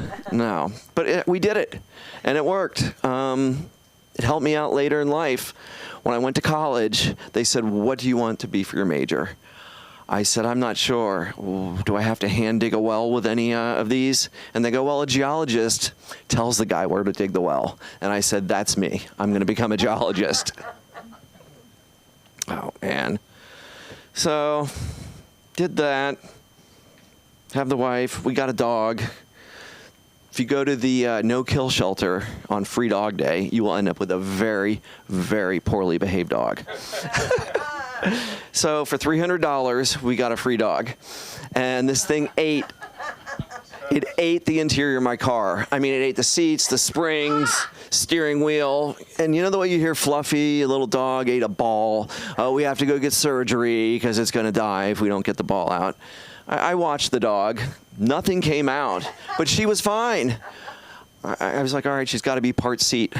So I sat on her. She was very comfortable. All right, my name's Will Cable. I'm at Will Cable on everything, and I do an evil Tony Hawk character on Perry Caravello Live. How do you spell cable on your CABLK. Isn't that crazy? Right? You'll be looking for something else? Isn't that insane? Well, if you didn't take your Addy, you're going to wake up with the comedy of Patty. So wake up! Patty! Patty! Bring it up! Wake up! Come on, you motherfuckers! Patty! Give me a fucking Patty! This guy, somebody needs, I've seen your picture somewhere. Were you in Braveheart? No. I want to say something to Griff. You that was you that sent the manager and said I was fucking moaning? Look, I'm gonna tell you something. First of all, I do breath work in there. I was resetting my vagus nerve, all right? And I do not dry my balls on the hand dryer. I don't know where they got that. That's not me, Griff. Oh, this is insane. I thought it was gonna be a great night. And you bring up that was you? Snitches get stitches, bitch. I'm out. Give this guy a round of applause. You know, I mean this. I mean this. I mean this sincerely. And I think we all mean this. You need to get laid. You do. You need to get laid. But no. You're there. Here, guys. First of all, there's more testosterone in this room than at a gay rodeo. You know, how do I know the rodeo was gay? It had a gift shop and a glory hole. You want to read? Yeah. You want to read my book, The Business End of the Glory Hole. It's available on Amazon. It's a travel guide for young men on a budget. You can see the country in many different ways. Here's my point. You have a very sexy Winnie the Pooh thing going for you. So don't. No, I'm going to tell you something. You are. I don't want this to sound like I'm being pejorative. First of all, this is me talking to you, part of the show. Okay. So here's the deal. They don't want some great big, I don't know, whatever your idea is. They would love you. Is he adorable or not? Am I wrong? I mean that. And you're nice. You know, I'm not nice. I don't know why my wife's you know, but here's my point. Okay, I don't want to be wrong about this, but let me say something. If I was gay, I would not fuck you. I would make sweet, sweet love to you. I would make sweet, delicate, generous, passionate love to you because you, sir, are a fucking keeper. Am I right? Yeah. You, sir, I could plan a future with. We could, talk about our 401ks, take vacations, places. We could, in a manly way, rub oil on each other's backs. We could hang around our foyer and have fancy drinks. But I'm just saying, a keeper or not. Am I wrong? Yeah. Happy Pride Month, everybody. Happy Pride. And on that note, it looks like Donald Trump took the beginning of Pride Month to break up with his fucking boyfriend. How about this? Can you imagine? Look, Ronald Reagan never fought with Malcolm Forbes like two bitches. These are a bitchy group of men, and they're fucking messy drama queens, too. Trump got so mad he deported those 59 white Afrikaners he just got back from. He sent them all back. He's very, very mad. And you guys know about the ICE raids downtown today, right? You fucking see that? It's gone. There were no Tres de Aguas or MS-13, so it was about 200 Guatemalan seamstresses. This is not as what was presented to us, was it? Remember, we're going to lock up the MS-13 and the gangbangers. It's someone's abuela. They're locking up someone's abuela. All these people want their fucking apartment cleaned for $19. You see it on TV. You clean your apartment for $19. So then they vote for people who kick people that will clean your apartment for $19 out of the fucking country. Thank you. Thank you very much. So here's my point. He was talking about, it's a bait and switch, right? Because if I can get you to objectify people and then switch it on you, there's a guy that was really good at that, like blaming a group of people. Oh, yeah, they compare him to Hitler. That was the guy. Remember Hitler? That was a while ago. But it's an insult to Hitler because Hitler was a very effective Nazi. If he wanted to build a wall, there would be a wall the next day. Trump is more of a bumbling fascist. He's equal parts Mussolini and a bloated Ryan Seacrest. He's not effective. He's not good at it, is my point. So this is going nowhere, as I could tell. But that's okay. That's perfectly okay. You had mentioned Pride Week. It's Pride Month. But this coming week is Take a Homo to Brunch week. It's Take a Brunch, specifically brunch, because there's no gayer meal. And if you're still homophobic in 2025, you obviously have not met the right homo yet. They're delightful people. I mean that sincerely. My wife took me to brunch, and I'm not talking about your sister Laura's brunching at the Rotary Club. I'm talking about brunch at Hamburger Mary's on Santa Monica and La Jolla Sunday brunch where they have fucking drag queen bingo, and they had a bear pageant. Have you ever seen a bear? You would be good in the bear pageant. Yes, very good in the bear pageant. You could qualify kind of as a bear. I'd like to see you in the leather getup and the whole thing, the head thing. It'd be fucking hot. God damn it, no, kind of macho. Offset Winnie the Pooh with a little leather. Leather the Pooh or something like that. Just because remember when we had all the genders for a while? Trump took them away. Only 2 genders. Well, what the fuck was it, 1950? That's not enough genders. That was a sexual Build-A-Bear for a while. Like, you could be anything you wanted for a while. And I discovered? I'm very aroused by people who have difficulty spelling my name. I'm a barista sexual. You like that? All right, that's okay. There's a rumor I want to address. That rumor is that I'm anti-Semitic. I don't know who's responsible, but I blame the Jews. You guys, I'm putting pearls before swine here. Was there fucking Xanax passed out at the door when I came in here? This is like looking at a canvas painting of trout. This is wonderful. I just can't even tell you how. I'm going to be honest with you. I'm waiting for the drugs to kick in. It's mostly Flomax, with a little stool softener, and just a smattering of Matthew Perry's leftover ketamine. What, too fucking soon? Come on. It's just a joke. Don't get mad. Clearly, there was no ketamine left. He did all the fucking ketamine. Yeah. On that note, I want to thank you guys. And when I say this, I mean it very much. You guys have been very mediocre. Extremely fucking mediocre. And I don't really mean that as an audience. I mean just as human beings, a mediocre group of human beings. I've been Paddy, P-A-D-D-Y-F-O-R-C-O-M-E-D-Y, and let's put it together for Sunda Krudenquist. Come on. Is this not the quickest mic in California? The show is almost over, but I want to introduce you guys and bring to the stage the gentleman responsible for bringing acting back to the Film Actors Show. Yes, you let me say, it's like he can't tell a knock-knock joke. My husband has to tell who's there first. I've never seen anything like it. It's true. Let's not and say we did. I give up. All right, guys?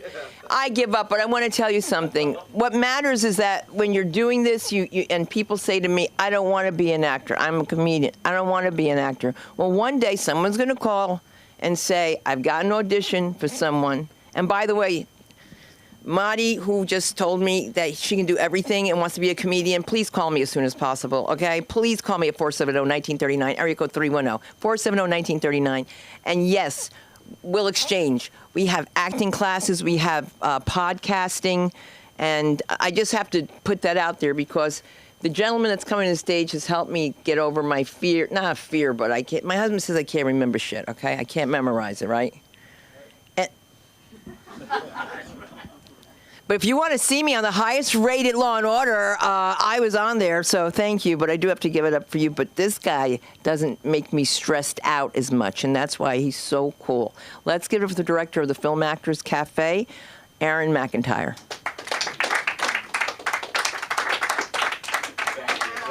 Thank you so much. Thank you. All of you. Oh, God, I know. Thank you. Thank you all. Cut the music. Cut it. Hi. You are a nice little bear. I kind of wanted to go for the bear. I lost about 40 pounds, so I don't know. I think I'm an unstuffed bear now. I'm getting there.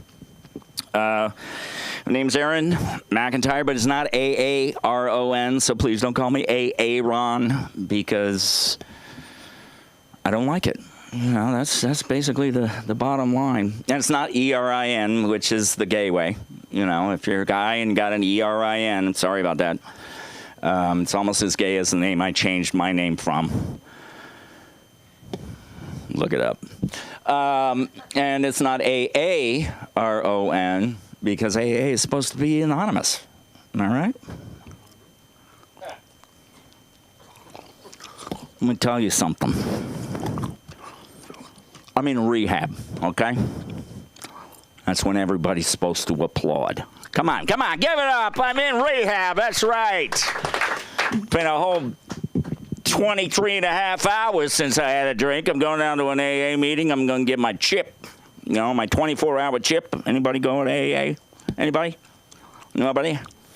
You guys don't ever have any fun. Oh, yeah, Leo here. You've been at AA, right? I actually went to an AA meeting with this. Well, it's a long story, but I went to an AA meeting when I was like 15 years old. And I at that point, I wasn't really drinking. It hadn't got that bad yet. So I go to this thing, and all these fucking old, this is in Colorado, so they're all a bunch of really grizzly. I was drinking for 45 years. They're all giving their stories. And they get to the end and they go, and we got a new member here. Let's stand up. And I said, hi. I'm not an alcoholic, but I think what you're doing here is really great. Can you imagine a 15-year-old kid saying that? I didn't plan saying that tonight, but I just thought it was funny. I'm mentally ill. Thank you. Thank you very much. Anybody else out there diagnosed with a mental illness? You're diagnosed? Everybody's got, diagnosed. Good. We got to stick together, man. I'm bipolar. Don't worry. I'm not going to, start going, oh, look, everything is great. And then go, oh, fuck, everything is bad. But that's kind of like what it is. It's not bisexual. But it is. There is a lot of sex involved. I'll tell you that when the manic hits in. When it's depressed, it kind of evens out, so you don't got nothing. I'm ADD. Got ADD. I'm not ADHD because I'm too fucking lazy. But I had one other one. Oh yeah, Tourette's. Sorry, let me just forget that one. And you can see why I forget it, because it happens so infrequently. Bipolar,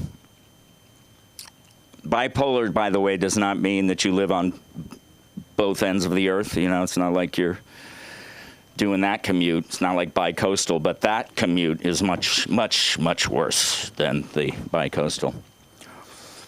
And now I put you all to sleep. And that's a damn good feeling, I gotta tell you, because, you gotta bomb somewhere, right? Let's see here. You were talking. I do have to say, you're right. There's just way too fucking bright in here. There's too many white people. I don't like white people. They're fucking judgy. They're always judging me. Ooh, you're bald. Ooh, you got a beard. Ooh, your belt is cutting off your circulation from the butt. It's terrible. Always wanted to be black. I just wanted to be black because they had really fucking cool clothes. I mean, white people cannot wear clothes like black people can. Right? Am I right? We cannot get away with the pants, down here. Anybody, white guy does that, you got to go, hey, could you pull your pants up a little bit there? Crack is showing.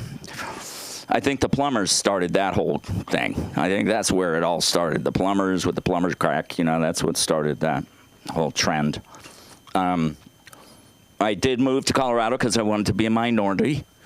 I'm a utilitarian, which means that if you want to get in touch with me, don't text me. Just pick up the fucking phone. It's just, now I got to talk into the phone, and then I got to go back and correct all the shitty autocorrect that they've got, and it just takes twice as much time.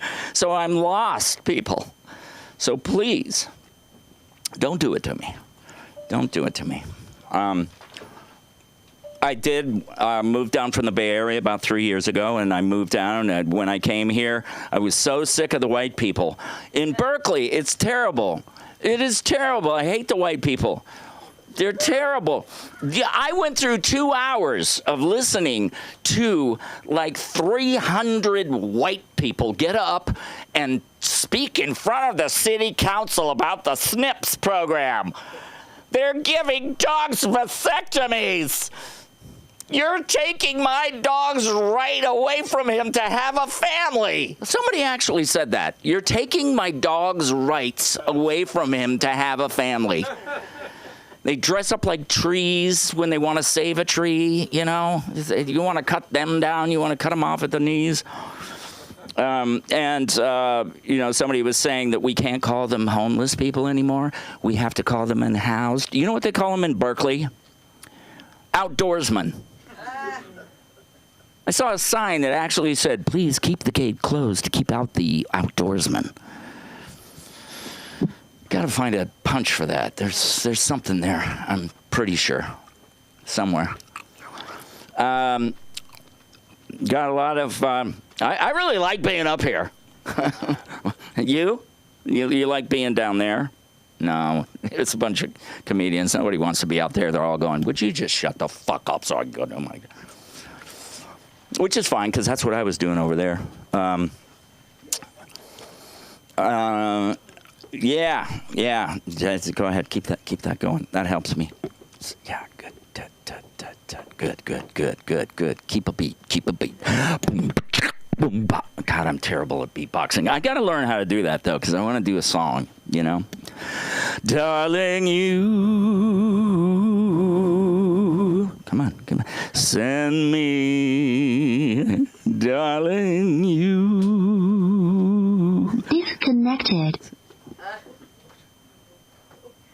Disconnected? I think that's my cue. Let's see here. I did one. I came up. I thought of some other things about the Bible. You know, I just love. How many big fans of the Bible out here? Big fans. Do you love the Bible? What's your favorite verse? Spare the rod, spoil the child. I say, yeah. That's a good one. See, that's on, you know, spare the rod, spoil the child, so beat the shit out of him. Is that what you're saying? Yeah, you know, just, yeah. Yeah, it's just the first one that popped into your head. Now that the kids are out of the house, that's my favorite verse. Yeah, it is. It's very contradictory, you know. It's not really a book. It's actually more like a blog. Don't you think? It's more like a blog because there's a bunch of people who added to it, and then they went. I don't need feedback here. I've got a really good handle on the Bible now, sir. Though I love you. You are blessed. Yeah, I just think that it's kind of crazy that it just goes back and forth. You know, it's like. They had so many people edit it. I think it's due for another one. You know, I really do. I think that, you know, the whole thing about Enoch. I started reading, thank you. I started reading Enoch. What the hell was that guy smoking? Dude, he starts off the first verse and he's like, you are all going to die, you're terrible people. He sounded so much like my mom. I just, you know. Which is why I went and took care of her, and I did a great job because she died, you know. And it was a hell of a lot of work just for that, you know, Robert F. Kennedy picture, you know, that was my inheritance. That's all I got out of the whole thing. But I thought it was going to be more, but she gave everything to Peppy the dog. So anyway, my name's Aaron McIntyre, ladies and gentlemen. Thank you very much. Come to our acting class. Come to the acting class Tuesday night, 7 p.m., 10835 Santa Monica Boulevard. Your only commitment is to yourself. You don't have to commit to any amount of time. You do get a cheaper deal if you do, though. And you leave with a copy of your work. That's right. So fantastic. Film everything. You're not just going to learn about the acting. You're also going to learn about filmmaking, what it's like to put things together, what it means to be on a set, how you're going to who do you talk to, what do you do, break down the character, how to work on, you know, a really short amount of time. That's the big thing. Stop memorizing. That's what you do. Stop memorizing. I need Yeah. you to finish tonight because I have a emergency. She's got an emergency, ladies and gentlemen. Yeah, is it bad? Is it okay? No. It's a happy emergency. Hot dogs. Hot dogs are. Please check out Aaron's I don't know who the hell I'm. It's a great class. We also have the Right Club with Dustin Chapin. and I don't know what days that is. This is a straight jacket. This is really. I think I got two people here. Here we go. No. You're gonna finish this, darling. Okay, and that's fine. Guys, get my phone number or give you your. You have my number? I have the last 4 digits from the info, but I'll have the rest. Okay, I'll tell We you. got a card right over there. We'll give you a card. That's so smart, Yeah. Aaron. See, there's a card. He's a Oh, fucking genius. I'm a freaking genius. All right, we're gonna wrap this thing up. We're gonna make this thing cook. All right, ladies and gentlemen. Here we are. I'm gonna have Billy. You stay there because you're gonna be. We got a headliner, ladies and gentlemen, all the way from San Jose. What? I know. That's what I'm doing. I thought you said I was in charge here. I thought I was in charge. Give a round of applause. Oh yeah. Jeez.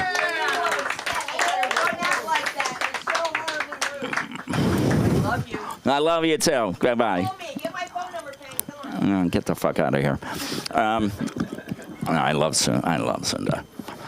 And she knows that, and she'll hear that, and she'll laugh. It's just funny. All right, ladies and gentlemen, we're going to keep these things going. We're going to bring up a fabulous guy. I've heard him before. He's very, very odd, and I love that about him. It's Eamon, ladies and gentlemen. Give it up. Thanks. All right.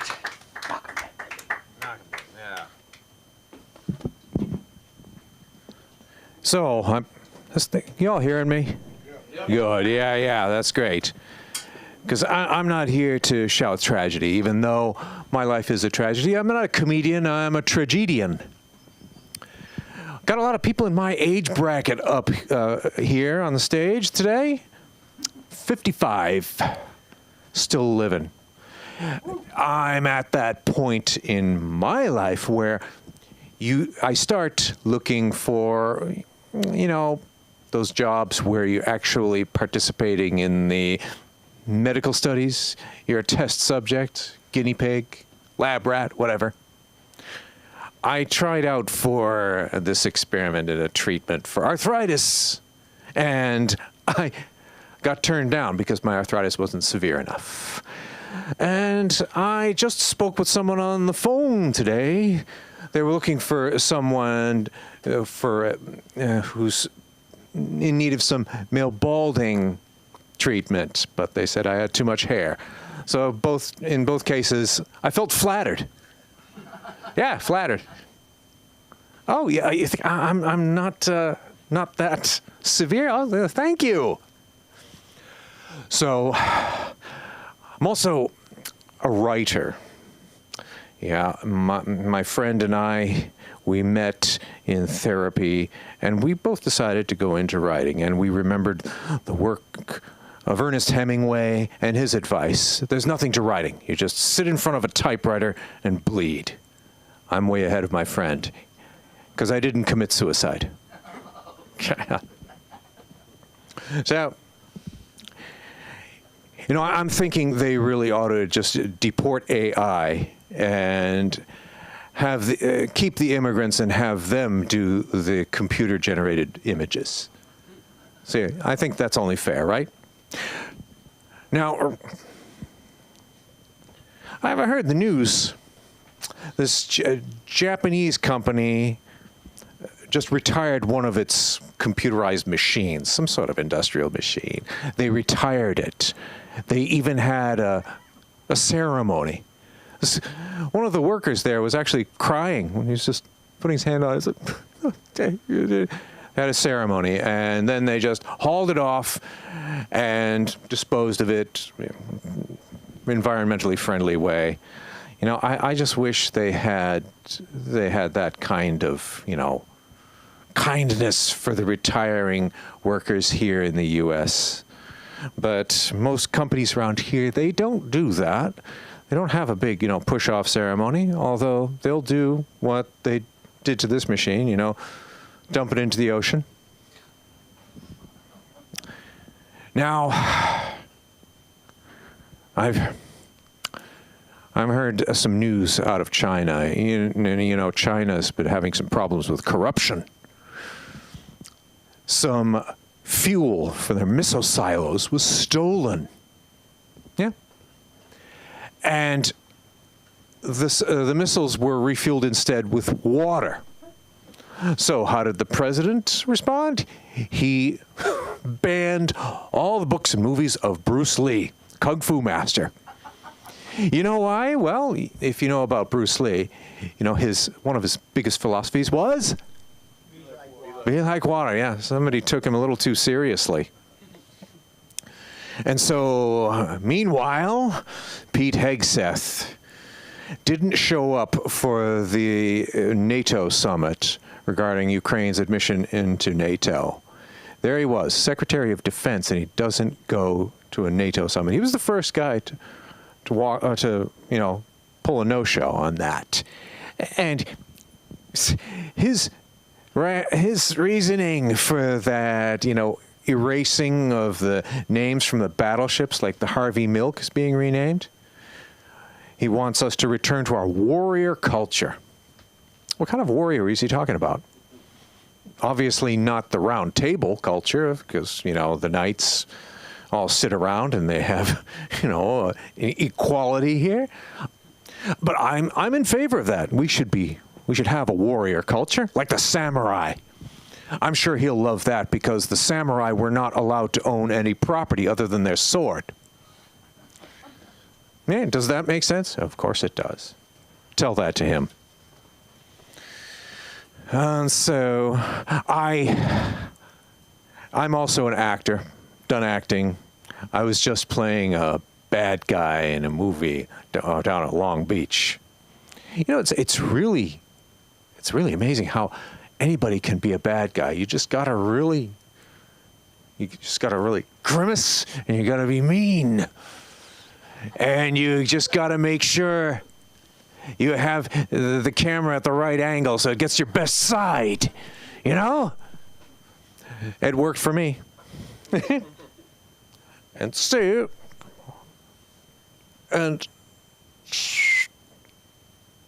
I'm thinking that we should not be banning children's books anymore, because already professors are saying that their students in the colleges are not reading any books at all. So if we ban those children's books, they'll be left with nothing to read.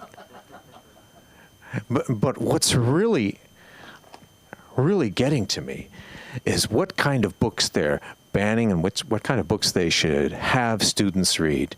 And then I was thinking about all these theories of universes and storylines all being interconnected. I think the horror movies, some of the different villains and monsters live in the same universe of sorts. I have a theory about this. Thinking Mary Poppins lives in a universe that you all know about. How does the story begin? Mary eliminates the competition. She just blows all those nannies out of the Banks' yard. They're just blown out, and they vanish. I'm thinking a lot of bodies were just floating in the Thames River that day.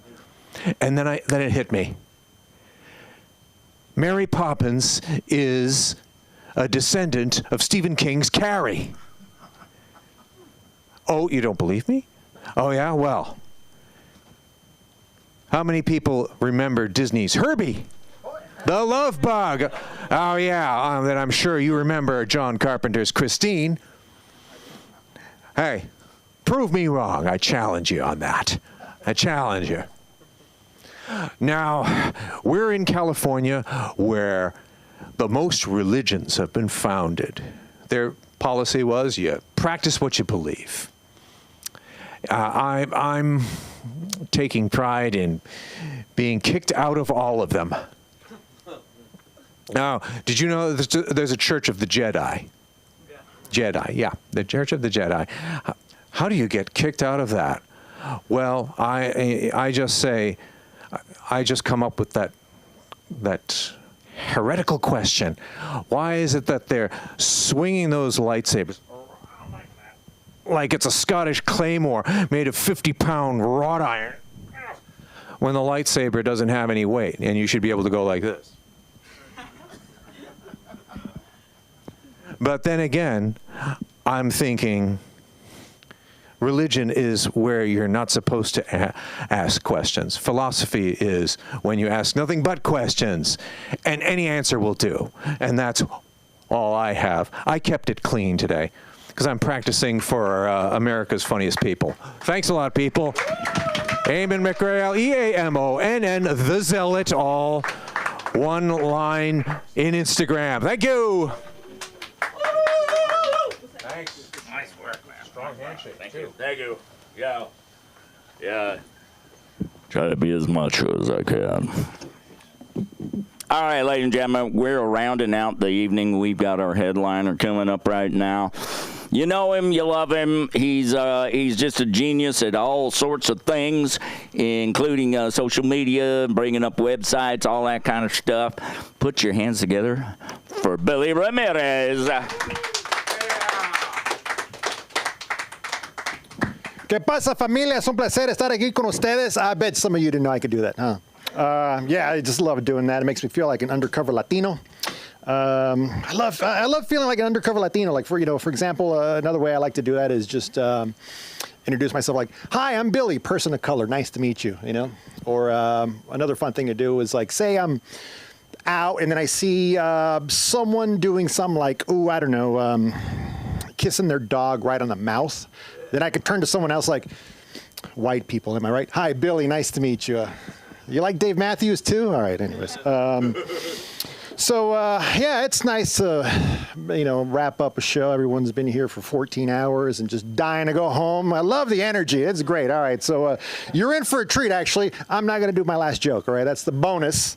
So, yeah, so we can get out of here a little earlier. But, I probably know the answer to this already, but, fellow comedians, who here struggles with their confidence? Yeah, it's a thing. I think, I've been doing comedy for a couple of years, and I think, a lack of confidence, confidence issues might be a requirement to do comedy. Because it's just, like some people say, like public speaking is like, the scariest thing you can imagine doing. But when you're doing comedy, I don't think it's so much about confidence, but more about delusion, really, And it's let's see, I can't read my notes. Let's see, yeah, oh my God, yeah, well, that's exactly what you want to hear. Like, oh, he's been here for 14 hours. He doesn't know what the hell he's doing up there. But anyway, it's like, who wants to hear about it? Like, who wants to hear a confident comedian? Just get up stage like, "Hey, everyone, is everything working out for everyone else here?" Yeah, it's just for me.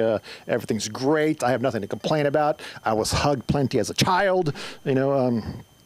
Anyways, yeah.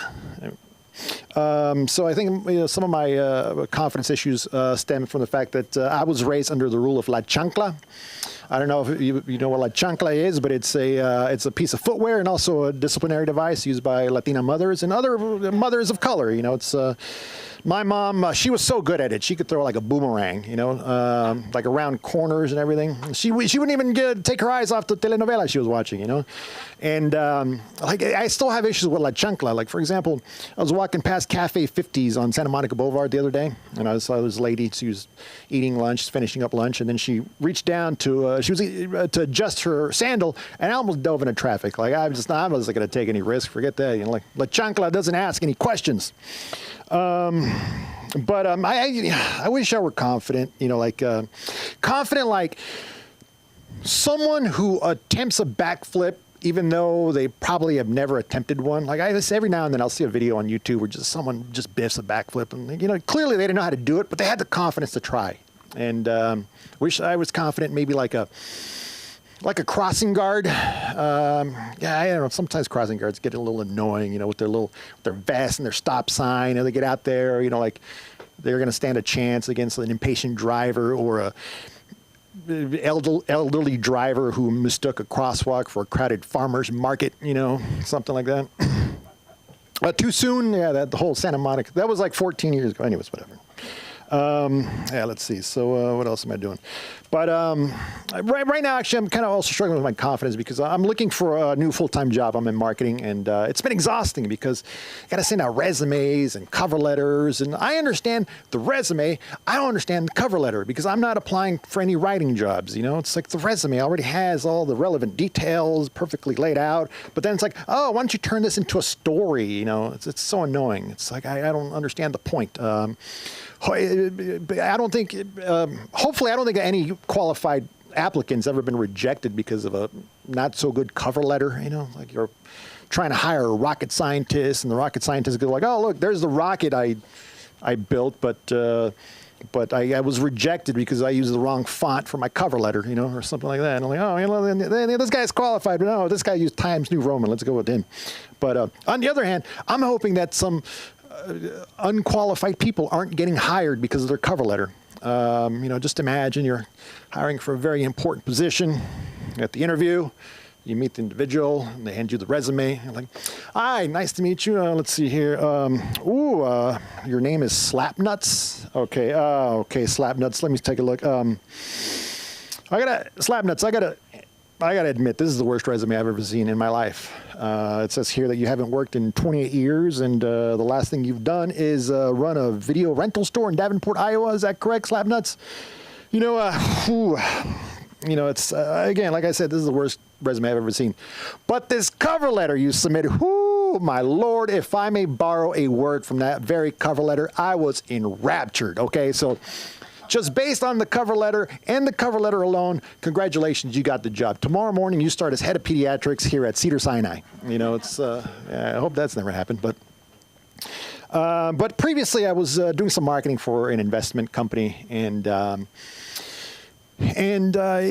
was a weird experience. Like, it just I went to a mixer one time with, you know, with all these really rich people, successful people, investors who all they did was talk about their vacations and their homes and vacation homes, and I had nothing in common with them. Like, I couldn't find one Mario Kart player in the bunch.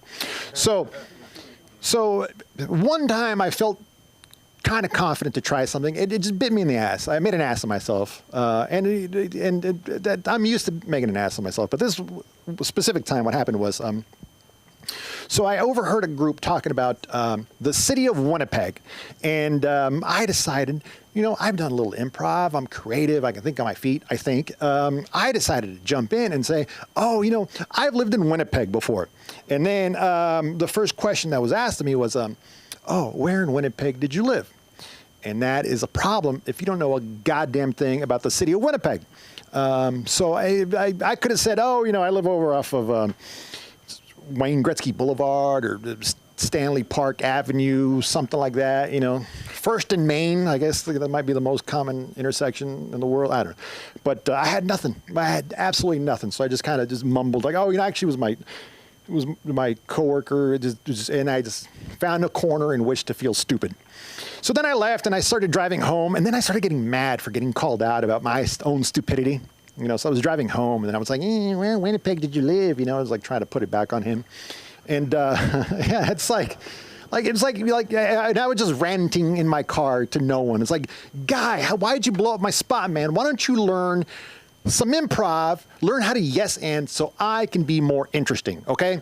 Like, all I was planning to do was just to have a little fun, just something like, you know, like, oh, I lived in Winnipeg before. Like, oh, did you? Yes, and I bet you got into all kinds of hijinks up in the Great White North, and that would be my opportunity to say something like, oh yeah, I sure did. Like, did I ever tell you the time that I suited up to be the third string quarterback for Winnipeg Blue Bombers CFL game, a preseason game? But it was Canadian football preseason a long time ago, so unfortunately there's no footage whatsoever. But lucky for you sons of bitches, I know every last goddamn detail. So everyone, gather around. I'll tell you all about it. Like, that's all I was trying to do, you know, just have a little fun, trying to spice up a rather mundane existence. You know, it's not like I was trying to be the next George Santos or anything. Or the first George Santos, because who the hell knows by now with that guy. So anyways, thanks for hanging out. It's been a long evening. Thanks everyone for just being a part of LA School of Comedy. Funky Friday. So for all of you here, Aaron McIntyre on the ones and twos, everyone watching on the streams, I'm Billy Ramirez. You can find me at billyramirez.com and Middle Aged Muchacho on Instagram. Thanks for watching. We'll see you Monday for Manic Monday.